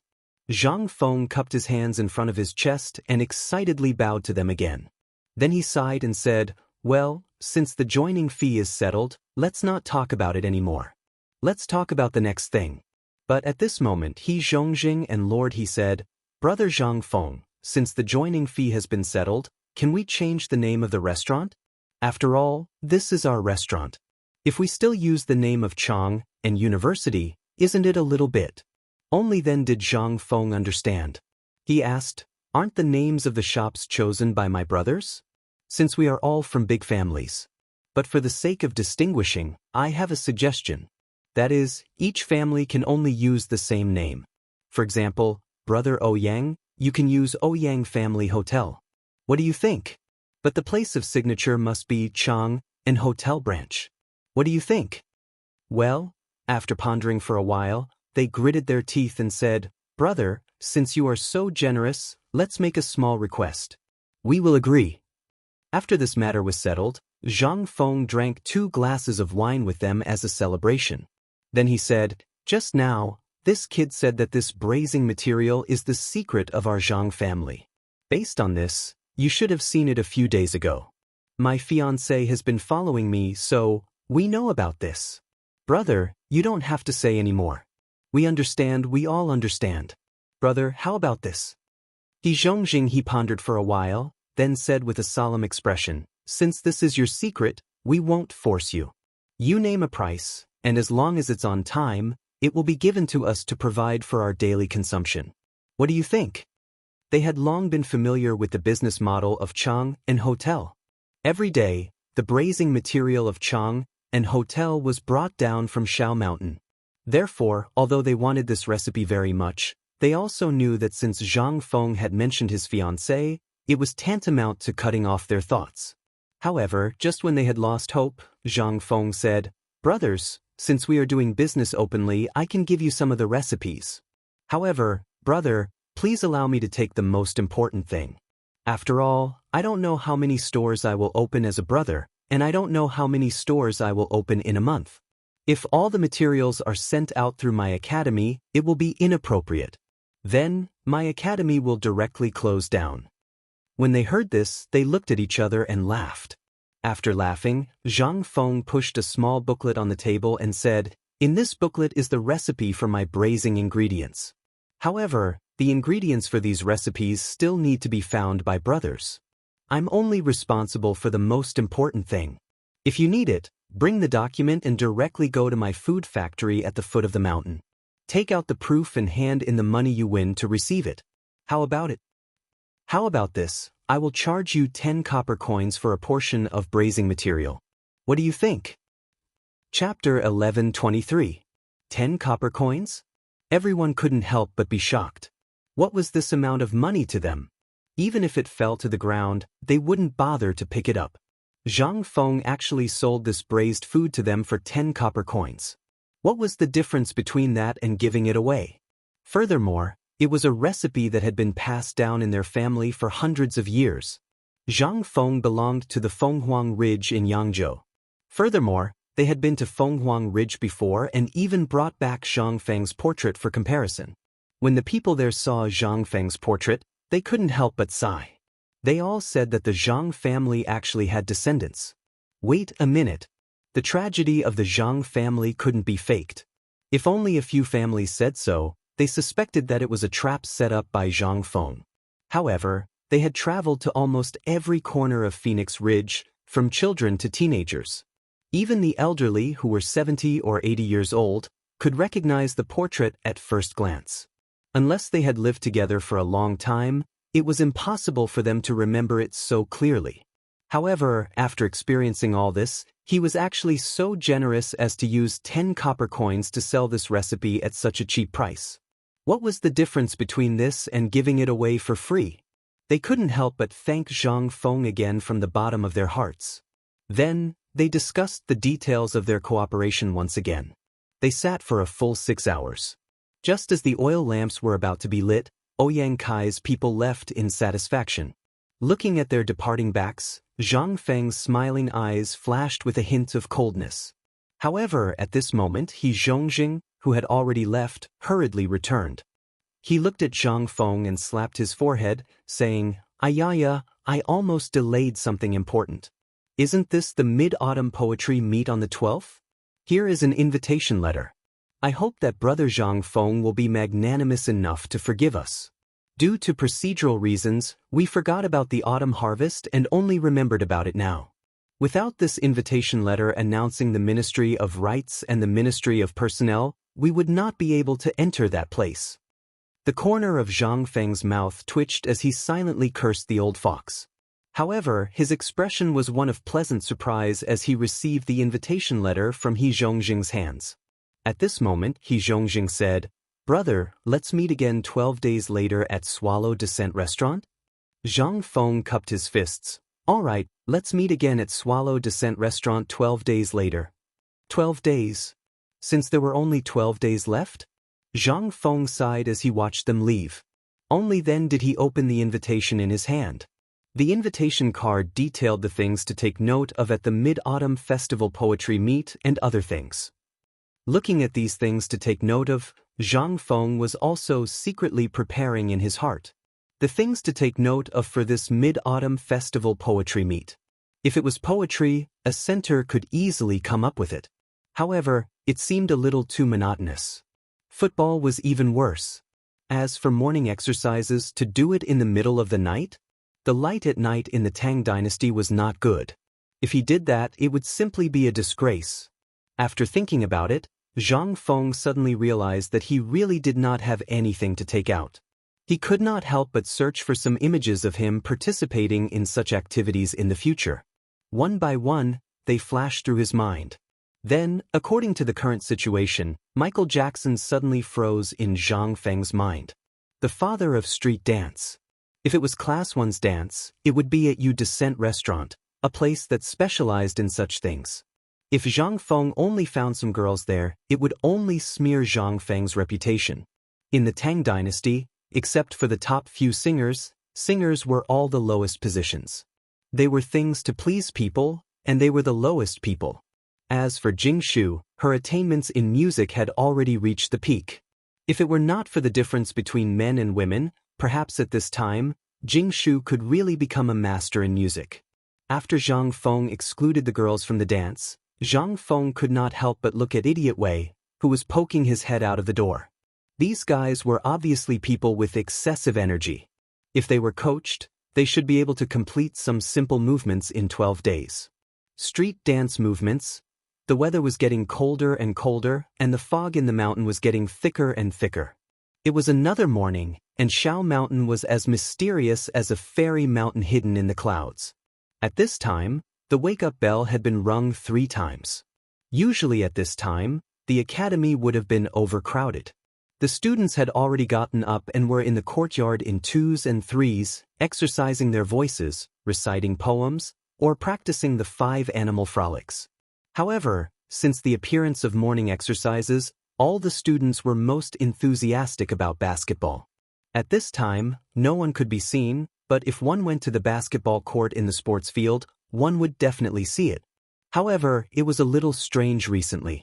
Perhaps due to the cold weather, only after the bell had rung 3 times for a long time could one faintly see students in 2s and 3s.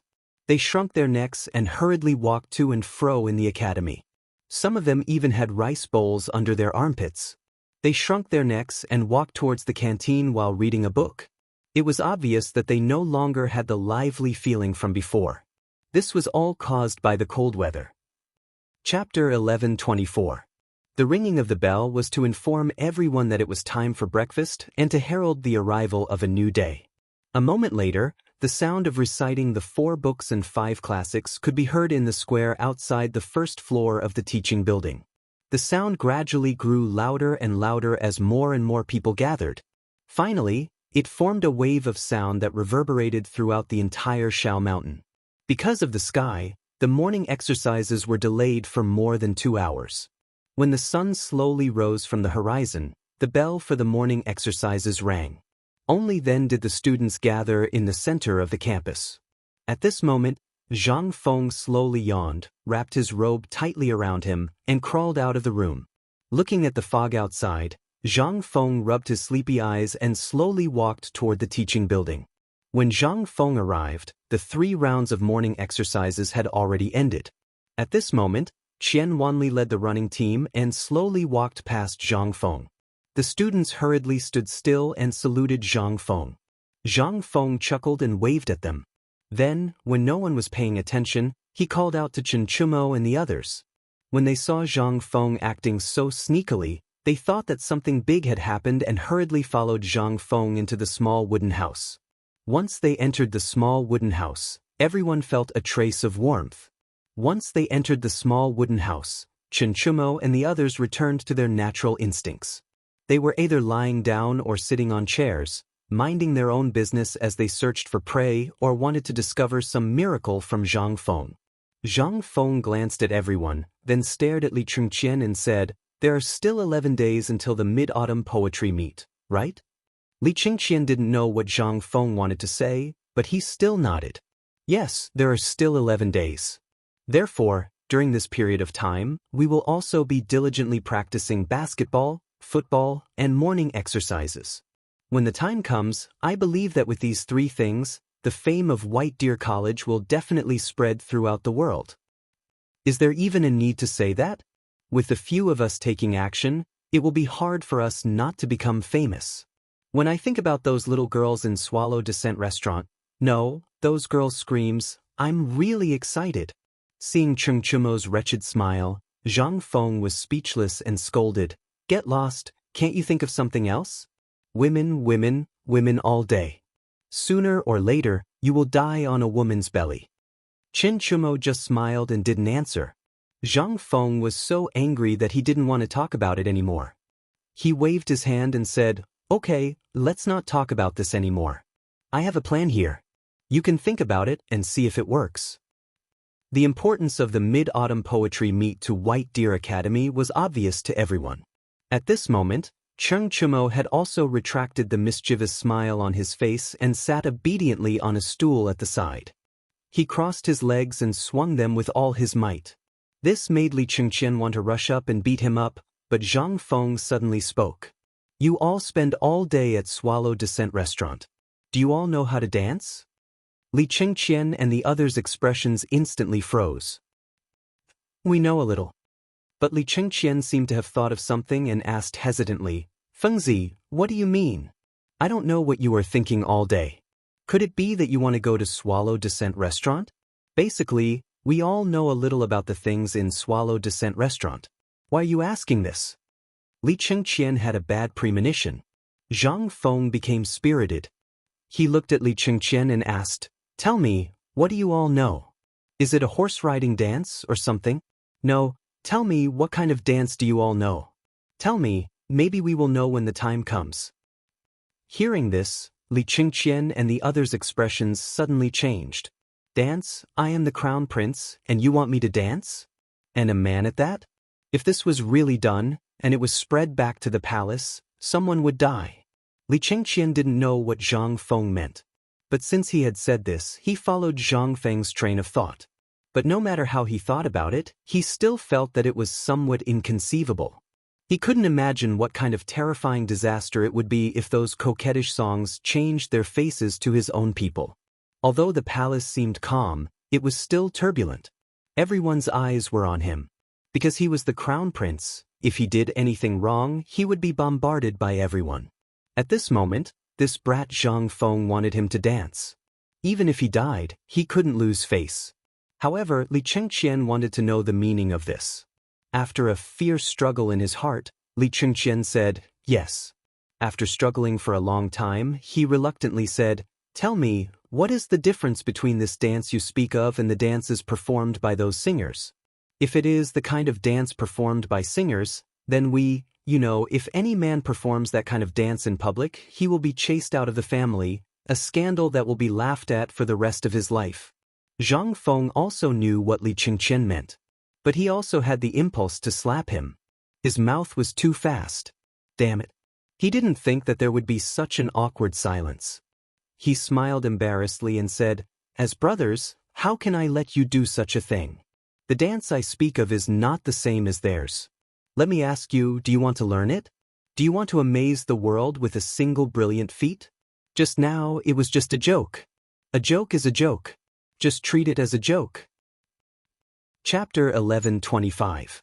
Li Chengqian was speechless. He was almost scared to death by Zhang Feng. This kid actually said that it was just a joke? Li Chengqian became especially cautious. After thinking for a long time, he stared at Zhang Feng for a long time before saying, Fengzi, you should know the significance of this mid-autumn poetry meet. We sincerely want to establish White Deer College. If a woman can't become a great scholar because of this, my brothers will feel uneasy for the rest of their lives. He didn't know what was wrong with Zhang Feng today. He thought that Zhang Feng was testing him.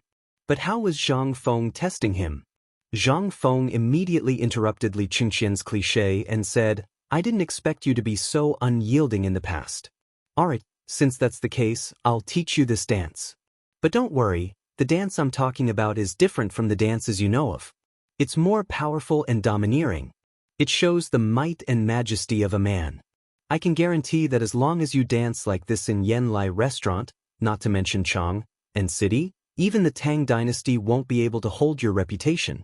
No matter where you go, you won't lack girls. I, Zhang Feng, can guarantee it with my head. Cheng Chumo's eyes turned red when he heard the word girls. He jumped up from the stool and walked quickly to Zhang Feng. He stared at Zhang Feng with a burning gaze and asked, Is what you said true? At the same time, a morning class was going on in the military camp. The morning class was actually very simple. They followed the military training method and tossed and turned on the horizontal bar, the parallel bar, and the wooden horse. Then they had to climb over the net, rope, and obstacle course. However, just as everything was going smoothly, there was a sudden commotion. A moment later, a military officer suddenly appeared in front of Yu Qigong's tent. He hurriedly woke Yu Qigong up. Yu Qigong wanted to slap the person away, but the person seemed to be prepared. When Yu Qigong's palm came, the person quickly dodged and said, General, something bad has happened. Niu Jianhu is in trouble. At this moment, Yu Qigong, who was a little sleepy, heard the words Niu Jianhu, and his drowsiness instantly disappeared. He hurriedly opened his eyes wide and asked, What happened? Niu Jianhu's training was going smoothly today, but I don't know what happened to him. He suddenly broke his leg, the commandant said in a frightened voice. Buzz. Yu Qigong felt as if he had been struck by lightning. He grabbed the collar of the commandant's armor and asked murderously, What did you say? The military officer was already trembling in fear from Yu Qigong's murderous aura. However, he gritted his teeth and hurriedly said, Niu Jianhu broke his leg this morning. He fell down when he was climbing over the net and broke his leg. His leg is broken. With a bang, Yu Qigong could no longer hold on to the commandant. He loosened his grip and the commandant fell to the ground. Then he hurriedly scrambled out of the tent. Yu Qigong was no longer in the mood to sleep. He sat on the chair in a daze for a moment and murmured, How is that possible? That kid broke his leg? Yu Qigong suddenly thought of something and his expression changed drastically. He hurriedly shouted, "Men, hurry up and bring that kid Niu Jianhu here." Niu Jianhu was his good brother's only son. He was like the apple of his eye.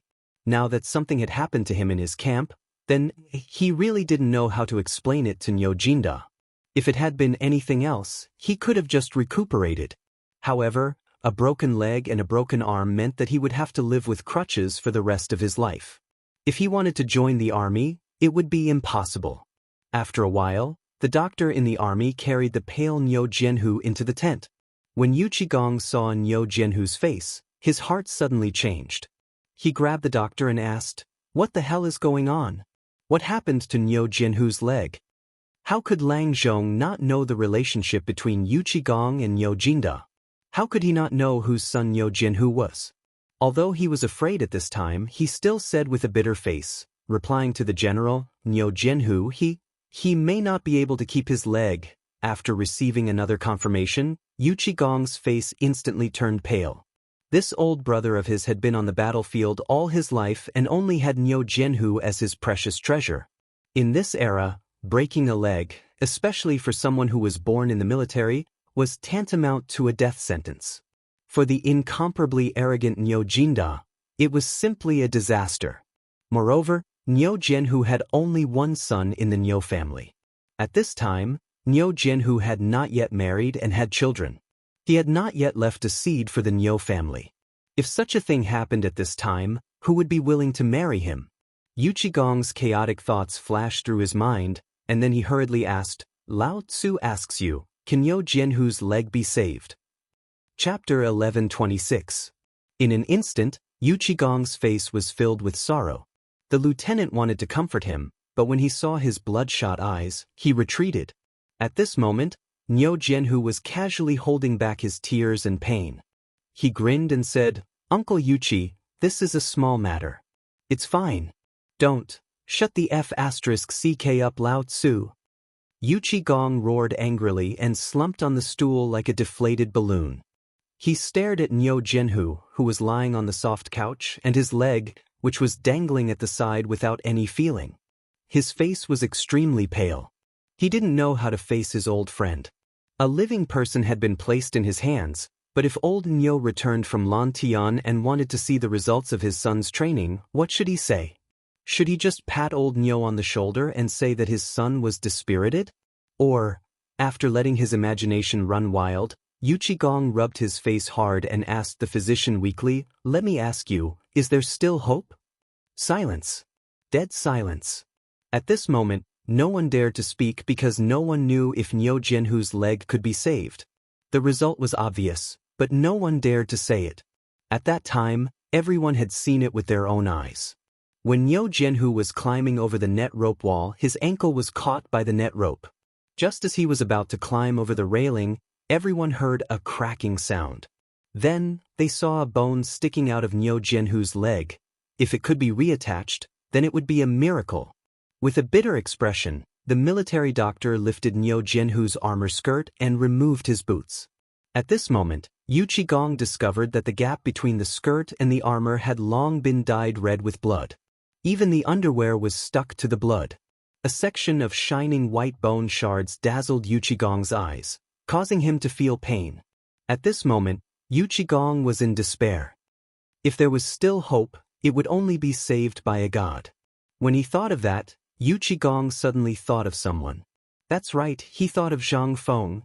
However, when Yu Qigong stood up and was about to walk out excitedly, he was stunned when he reached the entrance of the tent. After a deep sigh, he returned to the tent. Just now, the military doctor's action of tearing his trousers seemed to have affected his wound. At this moment, Niu Jianhu's face was pale and he had fainted. Because of the operation just now, the blood on Niu Jianhu's leg was gushing out even more violently.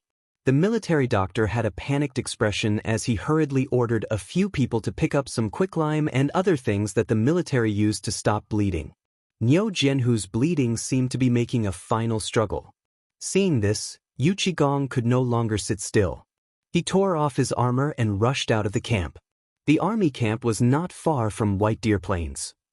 However, when Yu Qigong left the military camp and looked in the direction of White Deer College, he was slightly stunned.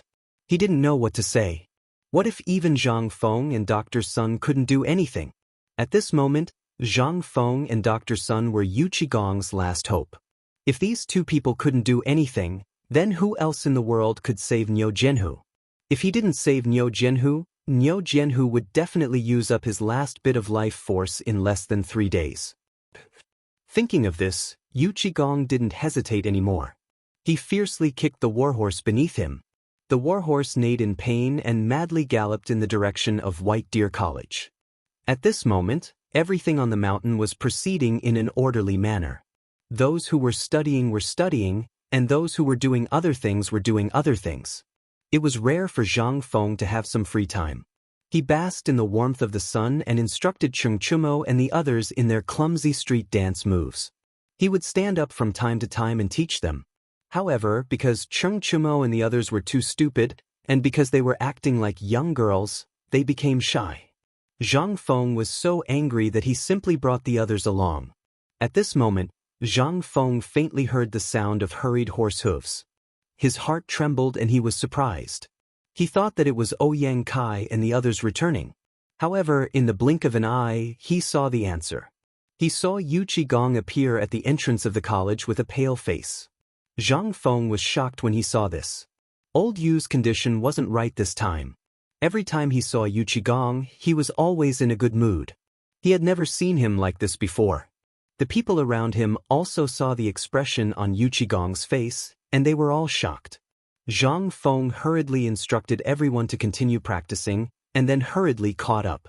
Yu Qigong looked at Zhang Feng and then at Li Chengqian and the others. He sighed and said in a muffled voice, "Let's talk inside." Then, he plunged into Zhang Feng's small wooden house without looking back. When he entered, Zhang Feng wanted to say something. However, with his sharp senses, he actually noticed that there were a few drops of blood on Yu Qigong's face. Although the blood had already coagulated, when combined with Yu Qigong's current complexion, Zhang Feng couldn't help but be shocked. He hurriedly asked, "Old Yu, what happened?" Yu Qigong looked at Zhang Feng. He wanted to say something but stopped. After looking at him for more than 10 breaths, he sighed heavily. His mouth opened for a long time before he finally squeezed out a few words. "I'm fine, but I'm afraid Xiaohu won't live for long." Chapter 11:27. Hearing this, Zhang Feng's face suddenly changed. He asked, "What happened? Wasn't he training at the foot of the mountain? How did this happen? Tell me what exactly happened." Yu Qigong didn't know how to tell Zhang Feng at this time, and he didn't know if it would be useful. He opened his mouth and finally said, "Everything was fine, but I don't know what happened today. I heard that when Xianxia was training, he seemed to be climbing the god's net wall or something. One of his legs got stuck on it, and in the end, it broke." Hearing this, Zhang Feng was shocked and hurriedly asked again, "Who did you hear this from?" "I saw it with my own eyes." Yu Qigong seemed to use the last of his strength to say this. His lowered eyes flashed with tears, as if he was thinking of Niu Jinda, who had gone through fire and water with him. He could understand the scene after seeing his son's miserable state. Zhang Feng was anxious. He grabbed Yu Qigong's shoulder and shook him hard. However, Yu Qigong was like an iron tower. No matter how hard Zhang Feng shook him, he didn't move an inch. Zhang Feng was so angry that he pounded on his chest and shouted, "Tell me, what happened to him? Even if his leg was broken, how broken is his leg? If it's just a little bit, I can fix it right now." "Fix it? Ha!" Yu Qigong laughed bitterly and said, "Even the bone stubble is out. Even if there are elixirs or gods, I'm afraid there's no way to fix it." Yu Qigong looked at Zhang Feng unwillingly, but suddenly a glimmer of hope burst out from his desperate eyes. He asked, "Fengzi, you just said you have a way? Do you have a way? You know Xiaoyo's situation. He's the only child in his life. Do you have a way? I owe you my life. How about it?" Seeing that Zhang Feng didn't say anything, Yu Qigong's eyes reddened. "Take it that I, old Yu, am begging you. Tell me you have the most ideas. Help me think of a solution. I really don't have the face to face old Niu." "What are you talking about? Of course I have a way. If nothing goes wrong, not only will Xiaohu not die, he will be a good man again in 2 months. Do you believe me? Yu Qigong was slightly taken aback when he heard this. A glimmer of hope flashed through his eyes as he looked at Zhang Feng, but he immediately laughed bitterly and shook his head. When Zhang Feng saw that Yu Qigong did not believe him, he hurriedly rummaged through the first aid kit in the house. At the same time, he went into the bedroom and took out the last half jar of alcohol from under the bed. This was the last half jar, but at this time, in order to set Niu Xiaohu's bones, Zhang Feng did not care much and took it all out. Seeing Zhang Feng like this, Yu Qigong was slightly taken aback. A look of surprise flashed through his eyes as he asked, "Fengzi, can you really save him?" Zhang Feng glared at Yu Qigong. "Get out of the way. When have I ever lied to you? If I say he won't die, he won't die. Get out of the way. Don't block me from saving him." After hearing this, Yu Qigong ran behind Zhang Feng with a whoosh and looked at Zhang Feng without blinking. Zhang Feng went out and saw that Yu Qigong was still like this. He sighed and hurried to the mountain gate. As he ran, he shouted, "Quickly go and get Dr. Sunday. Ask him to come down the mountain with me immediately." Although Zhang Feng did not know the situation at this time, if it was just a broken leg, Zhang Feng was really confident that he could set it back. However, he still needed a person, and that was Sun Simiao. After all, he was not a serious medical student. He could still perform surgery, but he had to see how serious the injury was first before he could make a decision. Moreover, if Sun Simiao followed him, his reputation as a miracle doctor was not just for show. At least, he still had to rely on Sun Simiao to seal the blood vessels and so on. How could he, a dabbler, know these things? Seeing Zhang Feng running down the mountain in a hurry, Yu Qigong came back to his senses. He wiped the tears from the corner of his eyes and glared at Li Qingqian, who was stunned in place. Li Qingqian only came to his senses at this time and hurried to the small bamboo house where Sun Simiao lived. Originally, Cheng Chumo and the others wanted to go down the mountain to see who was and what happened. However, when they saw Yu Qigong's expression, they retreated in fear and continued to practice and dance. Yu Qigong quickly followed Zhang Feng. Although he was worried about this matter, he was more worried that this brat would charge into the military camp head-on. If that happened, he would not even know how he would die. As for Sun Simiao, he naturally knew the pros and cons of this matter and knew where to find him, so he did not need to worry too much. Yu Qigong rode his horse and caught up with Zhang Feng, who was sitting on a pole. He reached out his hand and gestured for Zhang Feng to get on the horse. However, Zhang Feng glared back, but he also knew that this was the time to save people, so he could not care less. Yu Qigong practically lifted him onto the horse's back, and then he heard Yu Qigong say, "Hold on tight." In the next moment, Zhang Feng truly felt the effects of a 100-meter catapult jump. Chapter 11:28. Shao Mountain was about an hour away from the barracks. However, due to his eagerness to save Niu Xiaohu, coupled with Yu Qigong's valiant horsemanship, his unusually cold expression, and the fact that Zhang Feng was sitting behind the horse, the crowd from afar consciously opened up a path for them. Soon, the two of them arrived at the barracks. Zhang Feng entered the barracks under Yu Qigong's roar and saw the dying Niu Xiaohu. At this moment, Niu Xiaohu's face was as pale as paper.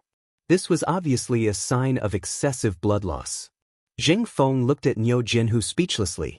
Then, he looked at the doctor who was using quicklime to stop Niu Jinhu's bleeding. He asked, "Is there anything to replenish blood here?" From the perspective of traditional Chinese medicine, he was a military doctor. Even Yu Qigong had to treat him politely in the army. When he saw a young man approaching, he wanted to scold him, but when he saw that it was Yu Qigong standing beside him, he answered honestly, "Yes, there is." Without waiting for Zhang Feng to speak, Yu Qigong roared, "Since there is, why don't you go and prepare it?" What could the doctor say? He hurriedly ordered 2 of his disciples to prepare the herbs to replenish the blood. The doctor felt a little strange. Why was General Yu Qi so polite in front of this young man? However, he also knew that this was not the time to ask. He could not ask. If he angered this fiend, it would be a different matter whether he could leave this place alive today. After Zhang Feng asked the doctor to leave, he took out alcohol from the first aid kit and a disinfectant bowl. He poured some alcohol into the bowl and soaked the dagger that Shiva had given him in it. Then he took out a pair of scissors and asked for a lighter. With a bang, he lit the alcohol and carefully baked the scissors in the alcohol. Only then did he carefully cut all the cloth on Niu Jianhu's broken leg. Even though Zhang Feng was already mentally prepared, he still could not help but feel nauseous when he saw Niu Jianhu's miserable state. He could not help but feel nauseous. His face turned pale. At least 3 centimeters of the bone stubble was exposed. The fracture was still fine. There were no fragments or mud. However, the blood on the wound had already soaked the bed and soft mattress under Niu Jianhu's body. The blood had already flowed down the soft mattress and into the yellow soil on the ground. At this moment, the soft mattress had become muddy. The tent was filled with a pungent smell of blood. Zhang Feng could not care less. He knelt in the pool of blood as if he was making an extremely exquisite piece of art. He used a pair of small scissors that no one had ever seen before to slowly clean the leg hair and dried blood scabs on Niu Jianhu's leg. His other hand held an iron clamp with a ball of cotton. From time to time, he would dip the cotton into the bowl filled with the smell of alcohol and wipe it. This continued for a very long time. It was only when all the dirt on Niu Jianhu's right leg had been cleaned that Zhang Feng noticed his wound. Liu Jianhu's wound was obviously caused by a rapid fracture when he leaned back. This kind of wound was very difficult to treat and required surgery. On the way here, Zhang Feng had thought a lot. If the bone was broken but did not pierce through the flesh, then it would be fine. He only needed to make a plaster splint and lie down for 2 months to recover. However, at this moment, this was a little uncertain. After all, just as he had thought earlier, he was not a serious doctor. He was only a dabbler and only knew a little about physiology. At this moment, he could not care about anything else. After all, Niu Jianhu's leg was still bleeding. This was the most fatal point. If the blood loss was serious, even if his leg was reconnected, this kid would not be able to keep his life. At this moment, Li Chengqian hurried into the tent with Sun Simiao. As soon as they entered, Sun Simiao hurriedly put down the medicine box in his hand and squatted beside Zhang Feng. He looked at Niu Jianhu's leg and then looked at Zhang Feng. He asked, "Do you think he can still be saved?" Zhang Feng nodded heavily. "I'm going to reconnect his bones." As soon as these words came out, everyone present was greatly shocked. Reconnect bones? This kid actually said that he was going to reconnect Commandant Niu's bones?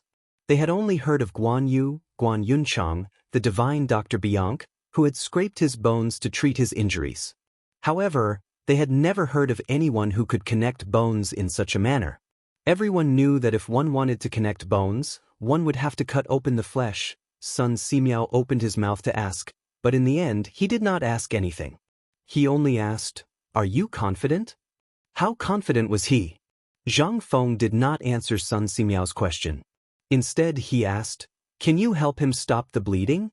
If it continues to flow like this, even if his leg is reconnected, he may very well die from excessive blood loss." Sun Simiao pondered for a moment. He seemed to recall the book that Zhang Feng had given him.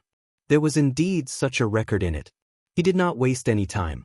Imitating Zhang Feng, he took out a large handful of silver needles and stuffed them into Zhang Feng's bowl of alcohol that was still emitting flames.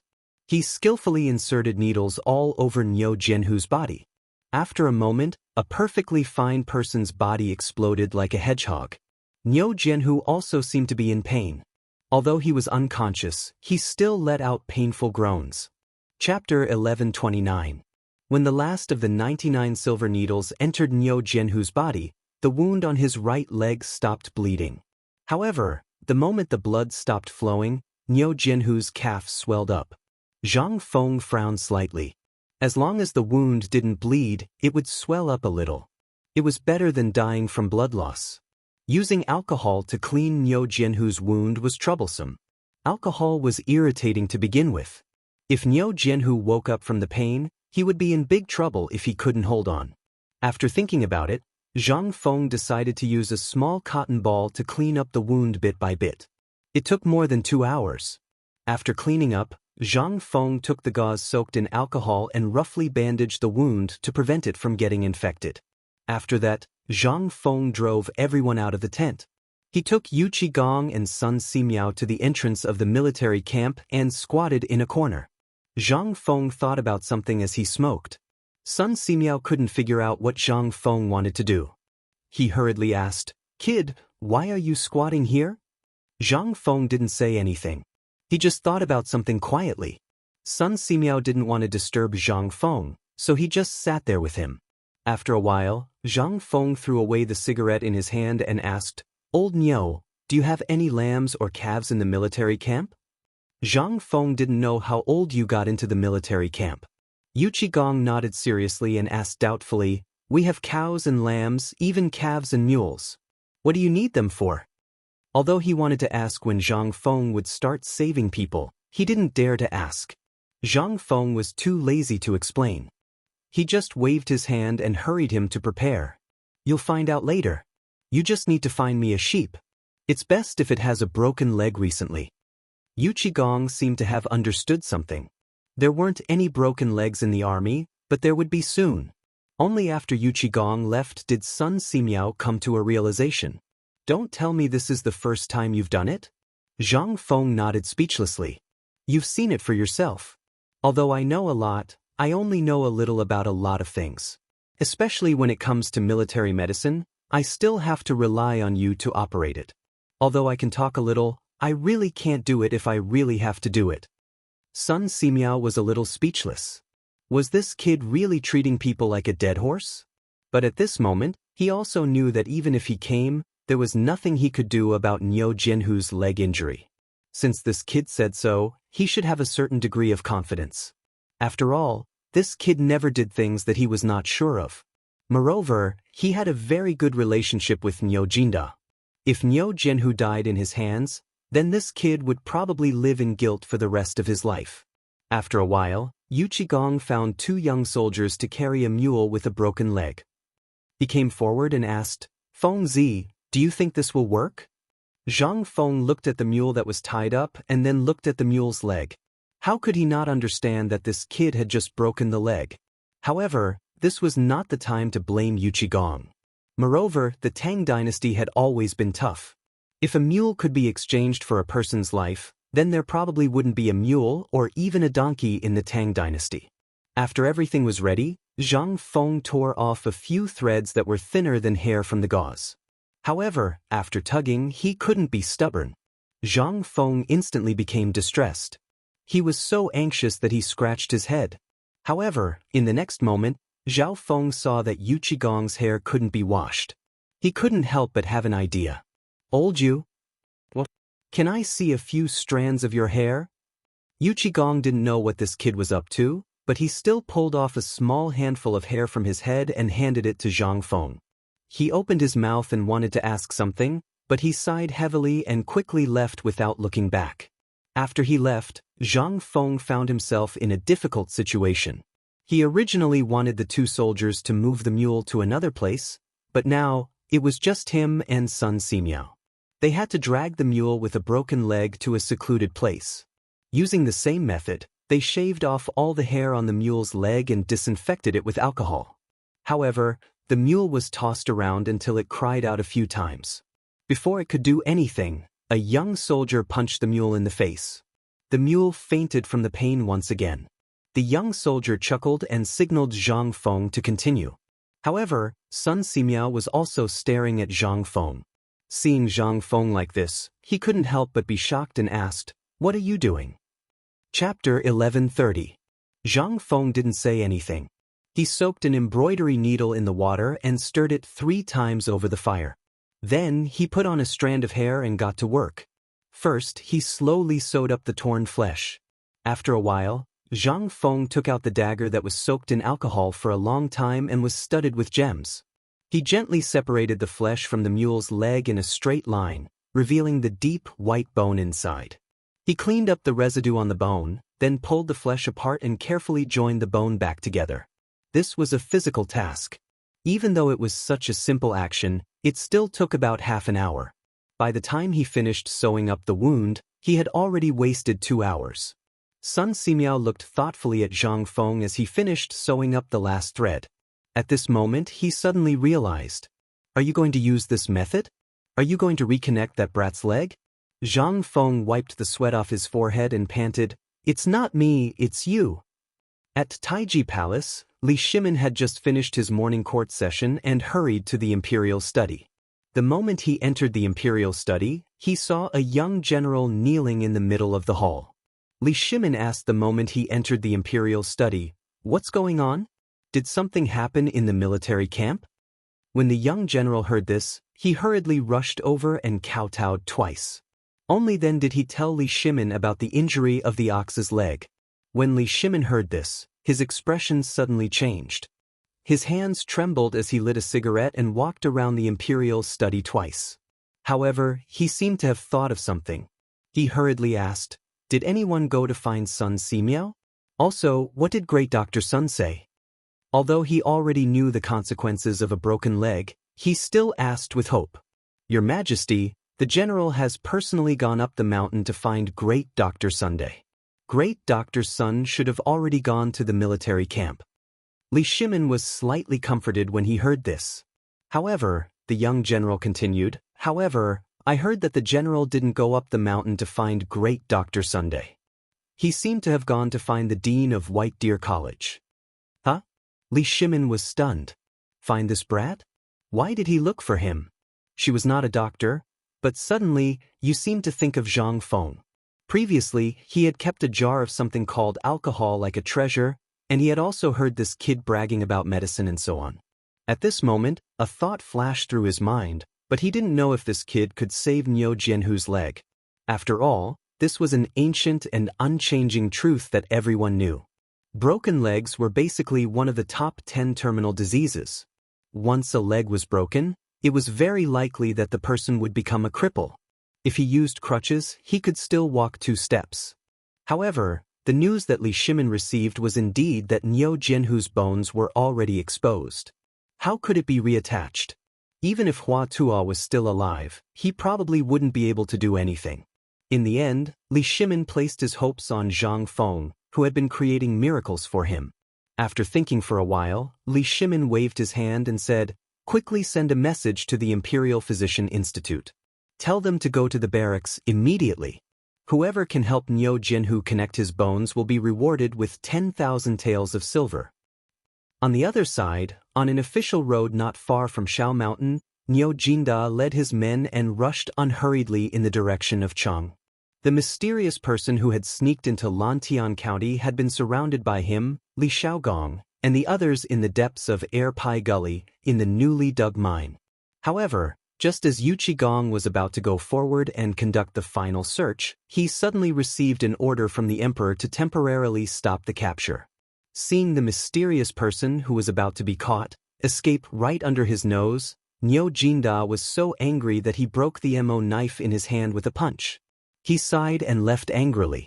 He wasn't angry at the emperor's secret order. It was because no one had caught the mysterious person, and the person had actually escaped right under his nose. This was a disgrace to him, but he couldn't do anything about the emperor's order. At this time, when he thought of the mysterious person, Niu Jinda was itching with hatred. If he were to find out who the mysterious person was in the future, he would definitely take revenge. Then he would definitely take revenge 10 times over. Thinking to this point, Niu Jinda couldn't help but take out the Mitsubishi military knife and wave it around in his hand. Then he laughed and hid it in his bosom again like a treasure. Although he didn't get the person this time. But to be able to get the 203 rhombus bayonets from Zhang Feng, this was the biggest gain for Niu Jinda. At this time, the sound of hurried horse hooves on the official road made Niu Jinda and the others quickly alert. Everyone gave way to the main road and stood on the side without moving.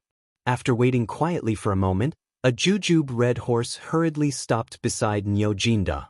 Niu Jinda couldn't be more familiar with the general on the jujube red horse and the insignia on his military uniform.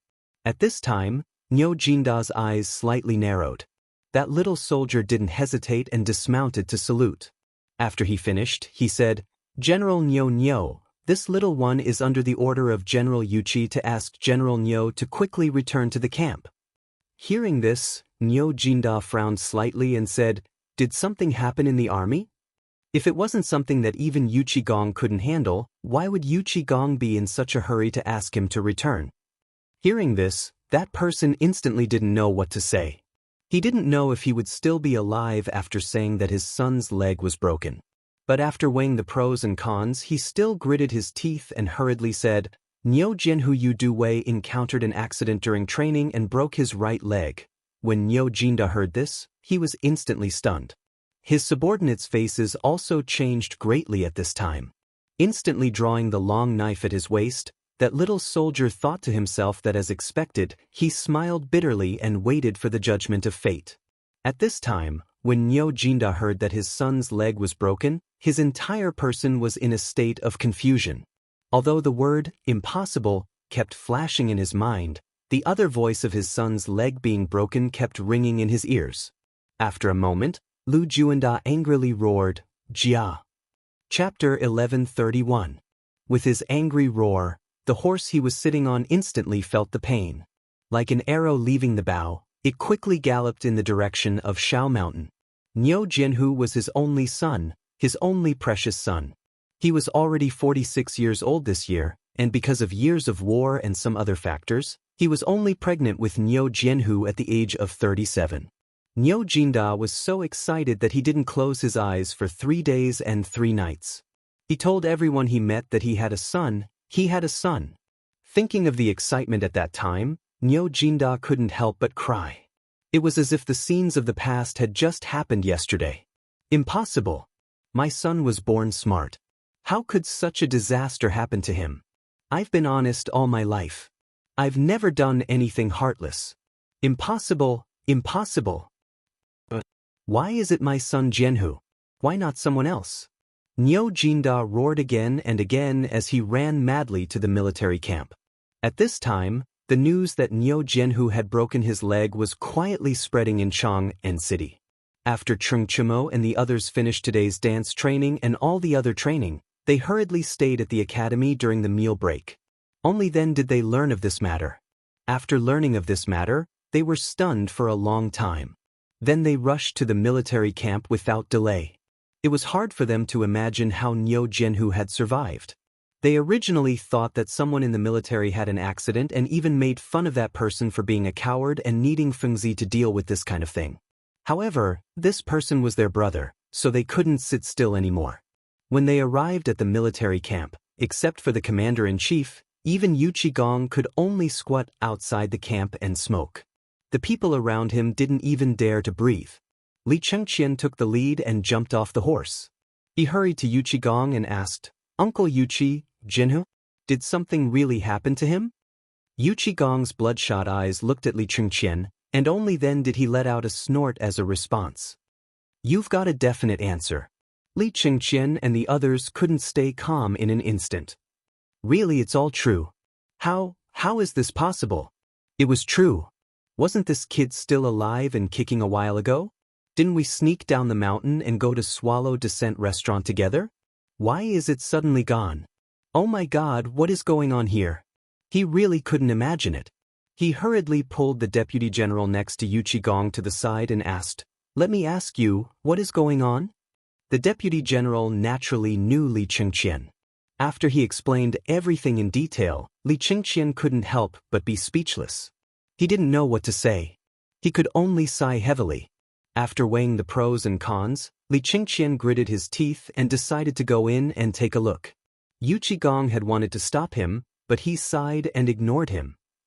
Cheng Chumo and the others hurriedly followed Li Chengqian into the tent. In the tent, Zhang Feng and Sun Simiao were observing Niu Jianhu's injured right leg and discussing something in low voices. Hearing someone enter, Zhang Feng subconsciously turned around. When he saw Li Chengqian, he waved at him and said, You've come at the right time. Little Tiger needs blood urgently. I need a few things. Go find them for me immediately. I want to give Little Tiger a blood transfusion. A blood transfusion? Li Chengqian and the others were unfamiliar with this term. They all knew what it was. At this moment, there was a commotion outside the door. Zhang Feng seemed to be afraid of disturbing Niu Jianhu. When he went out, he saw Yu Baolin kneeling in front of the tent with red eyes, carrying 3 people in uniform. When he saw Zhang Feng, Yuchi Baolin looked at Zhang Feng and said, I just eavesdropped on your conversation. I heard that you want to give little tiger a blood transfusion? Do you think these 3 people are enough? If not, we still have a lot more. How many do you want? When he saw Zhang Feng hesitate, Yuchi Baolin gritted his teeth and said, if it really doesn't work, we can use my blood. Little tiger saved my life before anyway. I'll just treat it as paying him back with my life. Zhang Feng couldn't help but admire Yuchi Baolin. He couldn't help but give Yuchi Baolin a thumbs up. What a good man. This was a true brother. When Zhang Feng heard this, he gave a rough explanation of blood transfusions, blood types, and so on. Then he saw a large hand slap the back of Yuchi Baolin's neck. Lao Tzu isn't dead yet. When will it be your turn? Yuchi Gong pushed Yuchi Baolin aside and stood in front of Zhang Feng. His eyes were red as he asked, Feng Zi, does it have to be our own blood or human blood? Yuchi Gong's killing intent seemed to be brewing. He seemed to be very emotional. Zhang Feng was a little speechless. He sighed and said, yes, old youth.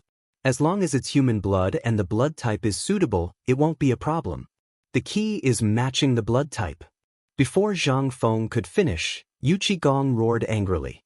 In an instant, a dozen Turks who had been tied up with ropes were brought forward. Yuchi Gong reprimanded them. Look at these guys. Can't they do it? Zhang Feng was a little speechless. He quickly said, I'm not sure either. We'll have to do a blood test first.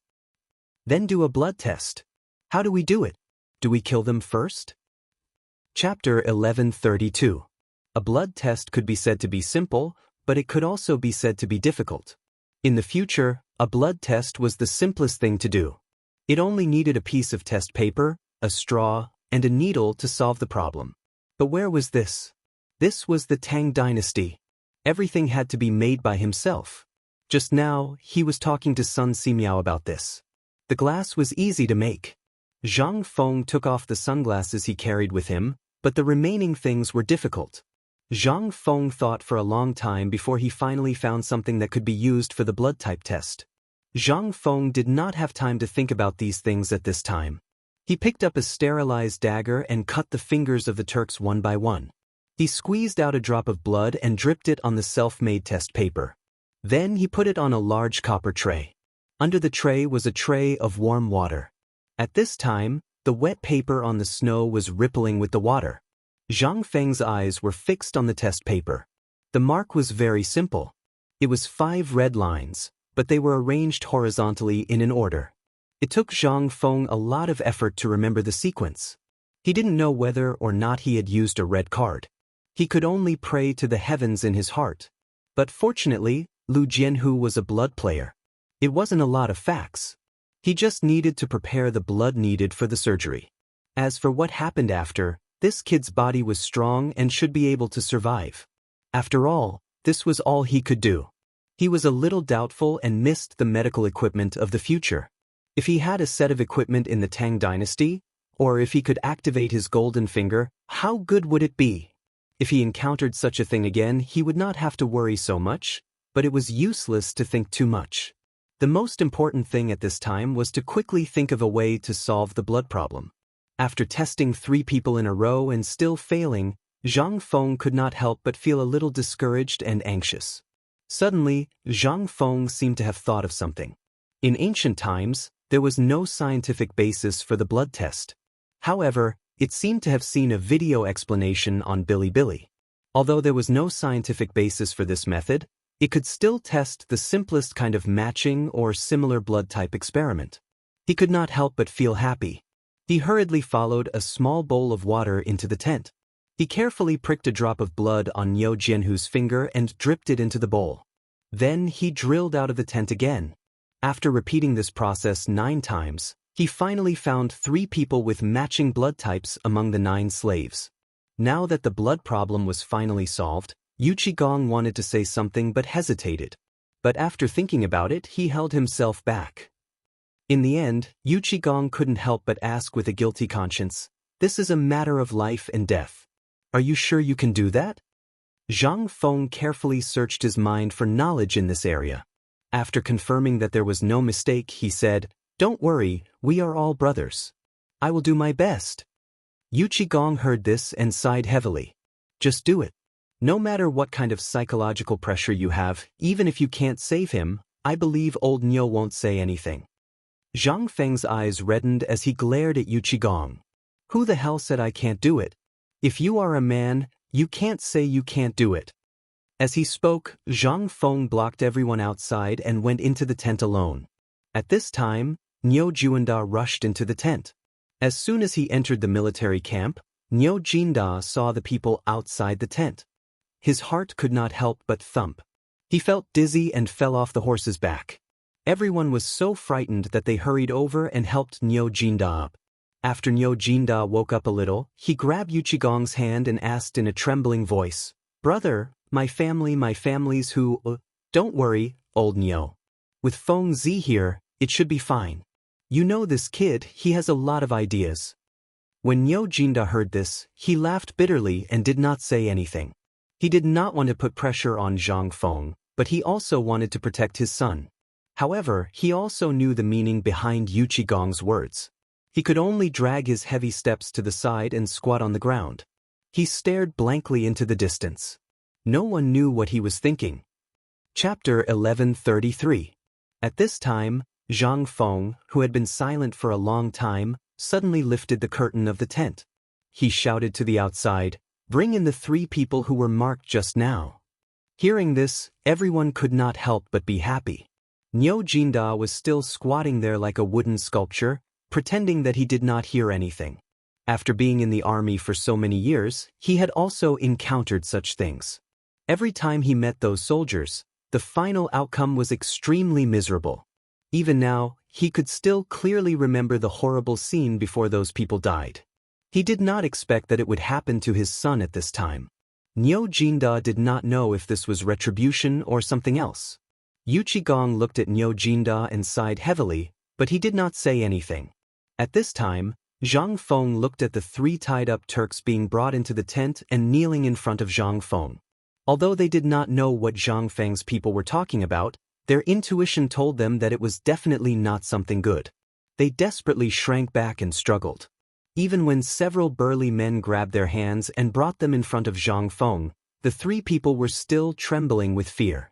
At this time, Zhang Feng suddenly felt like he was a person from Sakura Island. After stepping on the blood from their hands again to confirm the blood type, Zhang Feng ordered several burly men to wash the arms of the 3 people well. He did not know whether these Turks were born like this or what. Their hands were full of greasy stains, as if they had been soaked in mud. Zhang Feng did not want Niu Xiaohu to die of a bacterial infection. The 3 Turks were washed clean. At this time, except for a piece of cloth, their bodies were as red as cooked shrimps. Obviously, the bath just now was very uncomfortable.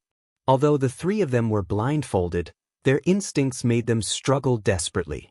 Under the efforts of several burly men, they were forced into the tent. The 3 of them were still forced into the tent. On the soft mattress, Zhang Feng used a bamboo pole, the urine bladder he obtained from the mule, and the intestines of a carp. There were also 2 hollow fish bones. The hollow fish bones were connected to the 2 ends of the fish intestines. One end was above the mule's urine, hanging high on a frame, and the other end was dripping with a drop of alcohol. After several burly men knocked the 3 Turks unconscious and fixed them on the frame, Zhang Feng's guilt made him say, "Amitba," several times in his heart. Just like the imperial army, he suddenly felt that in order to be a good brother, Zhang Feng forcibly brainwashed himself. This was the Tang dynasty. Gritting his teeth, Zhang Feng rubbed the alcohol on the shoulder of a Turk and then stabbed the fish bone fiercely. In Zhang Feng's worry, the black blood slowly flowed into the mule's urine. Seeing this, Zhang Feng's face lit up. He hurriedly took out another tube, which was connected to the hollow fish bones and the fish intestines, from the alcohol basin, and pierced it into the urine. After the blood slowly flowed out from the other end of the tube, Zhang Feng carefully inserted the fish bone into Niu Jianhu's artery. After carefully observing for a moment and seeing that the blood was slowly and orderly entering Niu Jianhu's body, Zhang Feng let out a long sigh of relief. However, at this time, Zhang Feng didn't dare to relax. After all, He had never tried this method before, especially when he wasn't sure if the blood type really matched. He waited for another half an hour. Niu Jianhu's originally weak breath slowly changed, gradually becoming longer. His chest also slowly regained a trace of vitality, rising and falling rhythmically. His slightly purple lips also began to have a touch of blood. Only then did Zhang Feng heave a sigh of relief. He quietly walked to the door and waved his hand at Sun Simiao. Sun Simiao hurriedly entered the tent. When he saw this magical scene, he didn't have time to marvel. Zhang Feng hurriedly said, "Let's check his pulse first and see if this method is effective." Sun Simiao didn't dare to delay. He hurriedly put his hand on Niu Jianhu's pulse. When he saw that the pulse was gradually stabilizing, he was relieved. "It's done." This sentence seemed to affirm Zhang Feng's efforts at this time. Zhang Feng sat down on the chair like a deflated balloon. He let out a few long gasps. After hearing Sun Simiao's affirmation, Li Chengqian, who was lying at the door, exclaimed in a low voice, "Xiaohu is alive! Xiaohu is alive!" Hearing this, everyone was pleasantly surprised and cried tears of joy. Yu Qigong instinctively glanced at Niu Jinda and sighed heavily. No one knew better than him how his old friend felt at this time. Patting Niu Jinda's shoulder, Yu Qigong sighed and said, "Xiaohu is fine." Hearing this, Niu Jinda was stunned. He wanted to refute, but when he opened his mouth, he didn't know what to say. He didn't even bother to take the cigarette. He hurriedly got up from the ground and rushed into the tent. He looked at the strangely shaped blood transfusion device. Then he looked at Niu Jianhu, who seemed to be sleeping soundly. Niu Jinda, who was like an iron tower, suddenly burst into tears. Chapter 1134. Zhang Feng was afraid that the agitated Niu Jinda would affect Niu Jianhu's recovery. She hurriedly pulled him back and motioned for him to calm down. However, who could endure this kind of thing? Niu Jinda suppressed the excitement in his heart and took a deep breath before asking in a low voice, "Fengzi, is Xiaohu really okay?" Zhang Feng nodded heavily and looked at Niu Jianhu. Under the first step, Xiaohu's life is saved. However, if he wants to recover his leg, he still needs a few days. At the very least, he needs to recover his lost qi and blood first. Let him recover some of his physical strength before he can undergo surgery. Surgery to set the bone. Niu Jinda didn't know what surgery was, but when he heard Zhang Feng's words, he knew that Niu Jianhu would definitely not die. Thus, he made a gesture to kneel down. Zhang Feng hurriedly hugged Niu Jinda tightly and said, "Old Niu, if you dare to kneel down, then our brotherhood will come to an end. Zhang Feng will turn around and leave now. I will never acknowledge you as my brother again." When Niu Jinda heard this, he didn't know whether to kneel or stand. After pondering for a moment, he rubbed Zhang Feng's head. Although Zhang Feng hated it when others touched her head, she also understood how a father felt at this moment. Cough, cough, cough. At this moment, a sudden coughing sound caused everyone inside and outside the tent to hold their breaths. Zhang Feng, Sun Simiao, and the other three hurriedly looked at Niu Jianhu on the bed. Niu Jianhu had unknowingly opened his eyes. Although it was a little weak, Niu Jianhu still forced himself to stay awake. He looked at Zhang Feng with a bitter smile and said, "Fengzi, I'm useless. I've caused you trouble." Zhang Feng's eyes became hot. She patted Niu Jianhu's shoulder and said, "What nonsense are you talking about? You've already done enough. Don't think too much about it. Just focus on recuperating. In a few days, I'll let you witness a miracle. Lao Tzu will let you climb back up just like how you fell." Niu Jianhu laughed bitterly when he heard this. He knew that he couldn't keep his leg. He thought that Zhang Feng was comforting him, so he nodded respectfully and agreed. Only then did Niu Jianhu look at Niu Jinda and call him father with a choked voice. Niu Jinda shuddered when he heard the word, father. Although he tried to hold back his tears, his trembling body betrayed him. Niu Jinda sighed hoarsely. Niu Jianhu comforted him. "It's all my fault. I was careless. I hope father won't blame others. I didn't do well enough. Just focus on recuperating. Fengzi said that you'll be able to walk in 2 months. Don't think too much about it. Otherwise, Fengzi will be busy for half a day. Don't cause trouble for lunatic. However, Before he could finish, Niu Jianhu fell into a coma again. When he woke up this time, everyone could finally breathe a sigh of relief.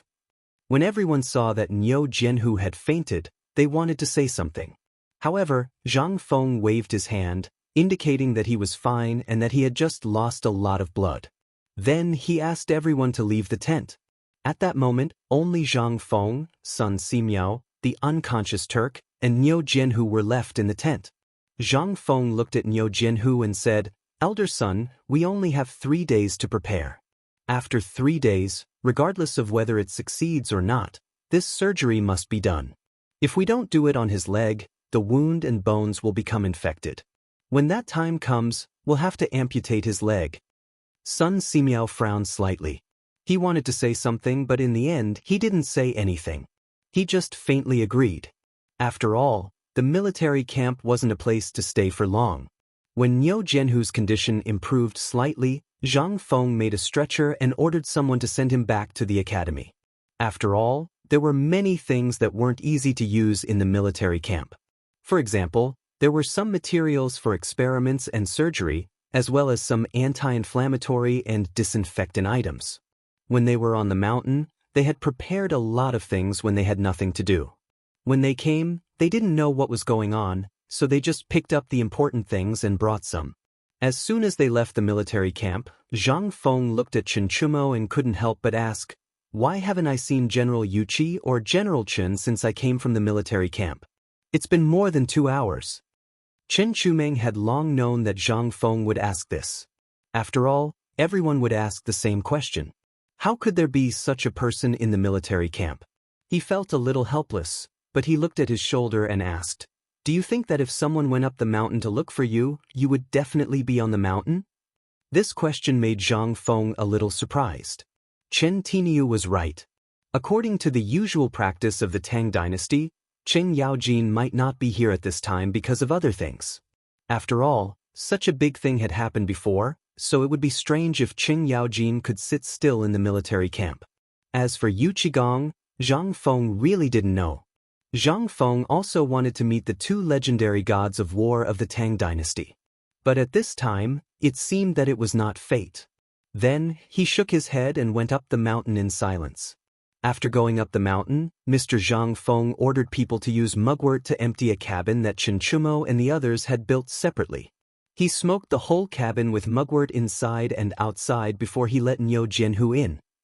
Chapter 1135. Dugo watched all this with his eyes wide open.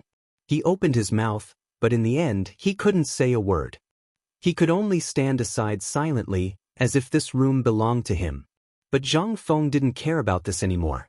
There was only a broken wound on Niu Jianhu's leg, but there was also a wound on his arm that seemed to be caused by something.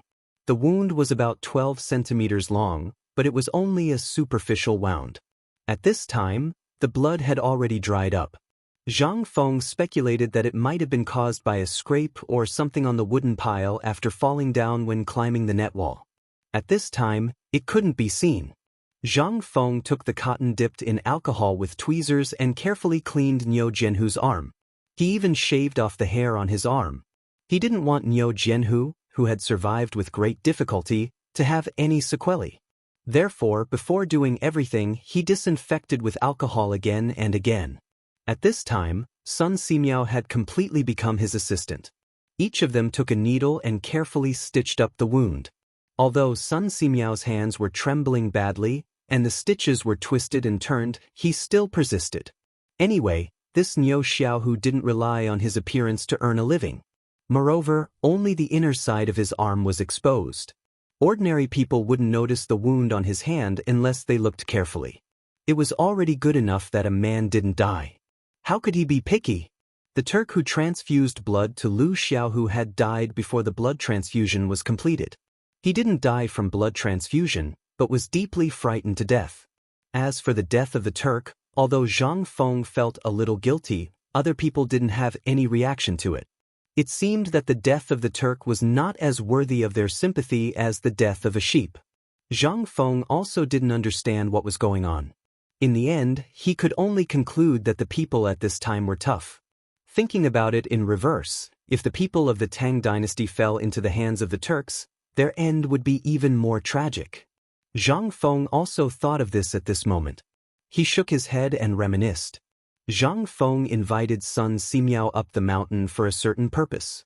Although teaching was one aspect, he invited Sun Simiao up the mountain in name to make the bone-strengthening soup and 8 treasure porridge. If he really wanted to make those things, he could make them in one day. Zhang Feng had never told Sun Simiao the truth. He was looking for some medicinal herbs to treat red wounds. These things were just some of the things that Zhang Feng thought of according to the formulas in his memory. However, this was not a difficult task for Sun Simiao, even though Sun Simiao did not know what cephalosporin was and what amoxicillin was.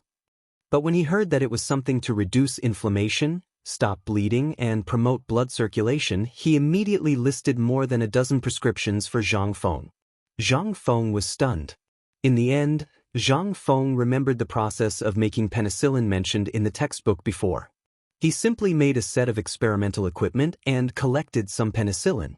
This thing was too precious. Zhang Feng hesitated for a long time. Then, he gritted his teeth and took out a porcelain bottle from his arms. The porcelain bottle was not big, only the size of a walnut. But even so, it took Zhang Feng half a month to collect this small bottle of penicillin.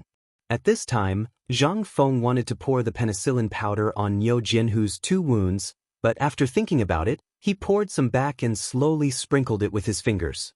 This thing was too precious. He would need it during the surgery. If he gave it to Niu Jianhu at this time, what would happen if he bled out during the surgery? Moreover, these people had infinite strength and were as strong as bulls. Zhang Feng could only hope that their bodies could bear it. Later, he found Li Gan and the others to take care of Niu Xiaohu. Then, he threw the medicine that Sun Simiao brought to them. Sun Simiao also told them how to take the medicine and so on. Finally, the 2 of them walked out of the cabin. As soon as they walked out, Sun Simiao saw Zhang Feng's dignified face and asked with a smile, "Don't you already know how to perform the surgery? Why do you like it now? And you have a lot on your mind." Zhang Feng shook his head with difficulty. "It's no problem to experiment on animals with this thing, but did you see the mule come back to life later?" When he said this, Sun Simiao could not help but be stunned. It seemed that the mule did not come back to life in the end. Chapter 1136. Sun Simiao didn't understand why Zhang Feng was still thinking about the mule at this time. On second thought, he felt that what Zhang Feng said was not unreasonable. If the mule was already like this, then if it was used on people, although Luo Zi's leg was broken by someone, and it was broken in 2 or 3 sections, this was not the main point. In the end, it was still connected. The main point was the process of how to connect the bones. This was the main point. Sun Simiao was also a smart person. He didn't need Zhang Feng to explain it in detail. He already knew the knack of it. "Do you mean that you want to continue the experiment, and these 3 days are the time left for the experiment?" Zhang Feng nodded and said, "Indeed, but these 3 days are for the 2 of us. I don't know if elder son dares to accept it. After all, I've said before that I only know a little bit. If I really want to use a knife, I'll have to rely on Mr. Sunday. I'm just a person who fishes for fame. If I really want to use a knife, I'll tremble." Sun Simiao laughed and said, "If that's the case, then old man will go back first and think about it carefully. How should we do this thing? But do you think this kid can last for 3 days?" Zhang Feng nodded. 3 days is definitely not a problem. After all, the bone contusion and muscle damage are too serious, so we have to wait for his wound function to recover a little. There are some things that I can't tell you in 1 or 2 sentences for the time being. After dealing with Xiaoyou's matter, I will tell you in detail. How about the whole process of this operation?" Hearing this, Sun Simiao nodded with satisfaction. But the next moment, Sun Simiao said earnestly, "Kid, I know you are kind, but it also depends on the place. The blood to create life, the blood to return the soul, and the bone connection technique have never happened since ancient times. You should also know what the consequences will be if this matter is spread out." Zhang Feng was worried about this. He sighed and said, "Elder son, I know everything you said, but you have to give me some time. After all, it's a matter of life and death. I was too agitated back then and didn't care about anything else. However, I don't think anyone will care about something like that. Sun Simiao looked at Zhang Feng meaningfully. Then, without saying a word, he went to prepare for the operation on Mua Xiaohu. After sending off Sun Simiao, Zhang Feng dragged his tired body back to the cabin. Just as he was about to sit down, he realized that Cheng Yaojin and Yu Qigong were quietly sitting on the side of the recliner, staring at him. This scared Zhang Feng so much that he trembled. Without waiting for Zhang Feng to speak, Yu Qigong stared at Zhang Feng and asked, "Kid, I'm going to ask you a question. You have to answer me seriously. You can steal blood and return souls?" Yu Qigong's eyes were fixed on Zhang Feng. He was just short of sticking his face to him. Zhang Feng turned his head with some difficulty. He was not used to talking to people like this. "I can't." Yu Qigong's question was too ambiguous. Moreover, Zhang Feng was still thinking about Sun Simiao's words and the look in his eyes when he left. Therefore, he made a prompt decision to deny it. Otherwise, who knew if this old man would think of a way to make him use the blood-stealing soul-returning technique again? That would be troublesome. However, Yu Qigong obviously had no intention of letting him go. He asked again, "Why did you take a section of fish intestines and 2 hollow fish bones to draw blood into Little Tiger's body?" Little Tiger came back to life, but the Tujue died. If this isn't blood-stealing soul-returning technique, then what is? Yu Qigong's eyes were burning with flames as he stared at Zhang Feng.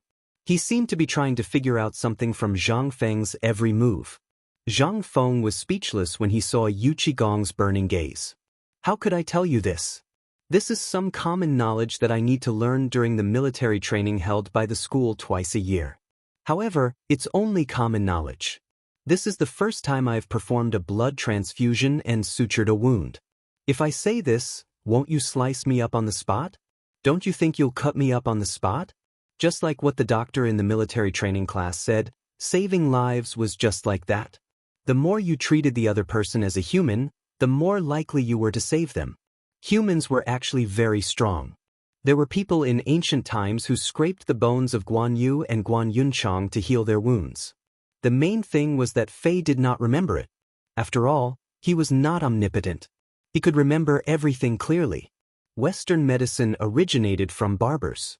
If one could cut people's hair, one could become a doctor. Perhaps even the stupid pig craftsman could become a founder. Letting blood out was a cure for all kinds of diseases. If the feet hurt, the hands would be chopped off. If the hands hurt, the hands would be chopped off. As for headaches, there was no way to treat them. If Lao Tzu knew how to disinfect the brain with alcohol, it was simply a groundbreaking invention. When it came to the latter, wouldn't they worship him like he was their ancestor?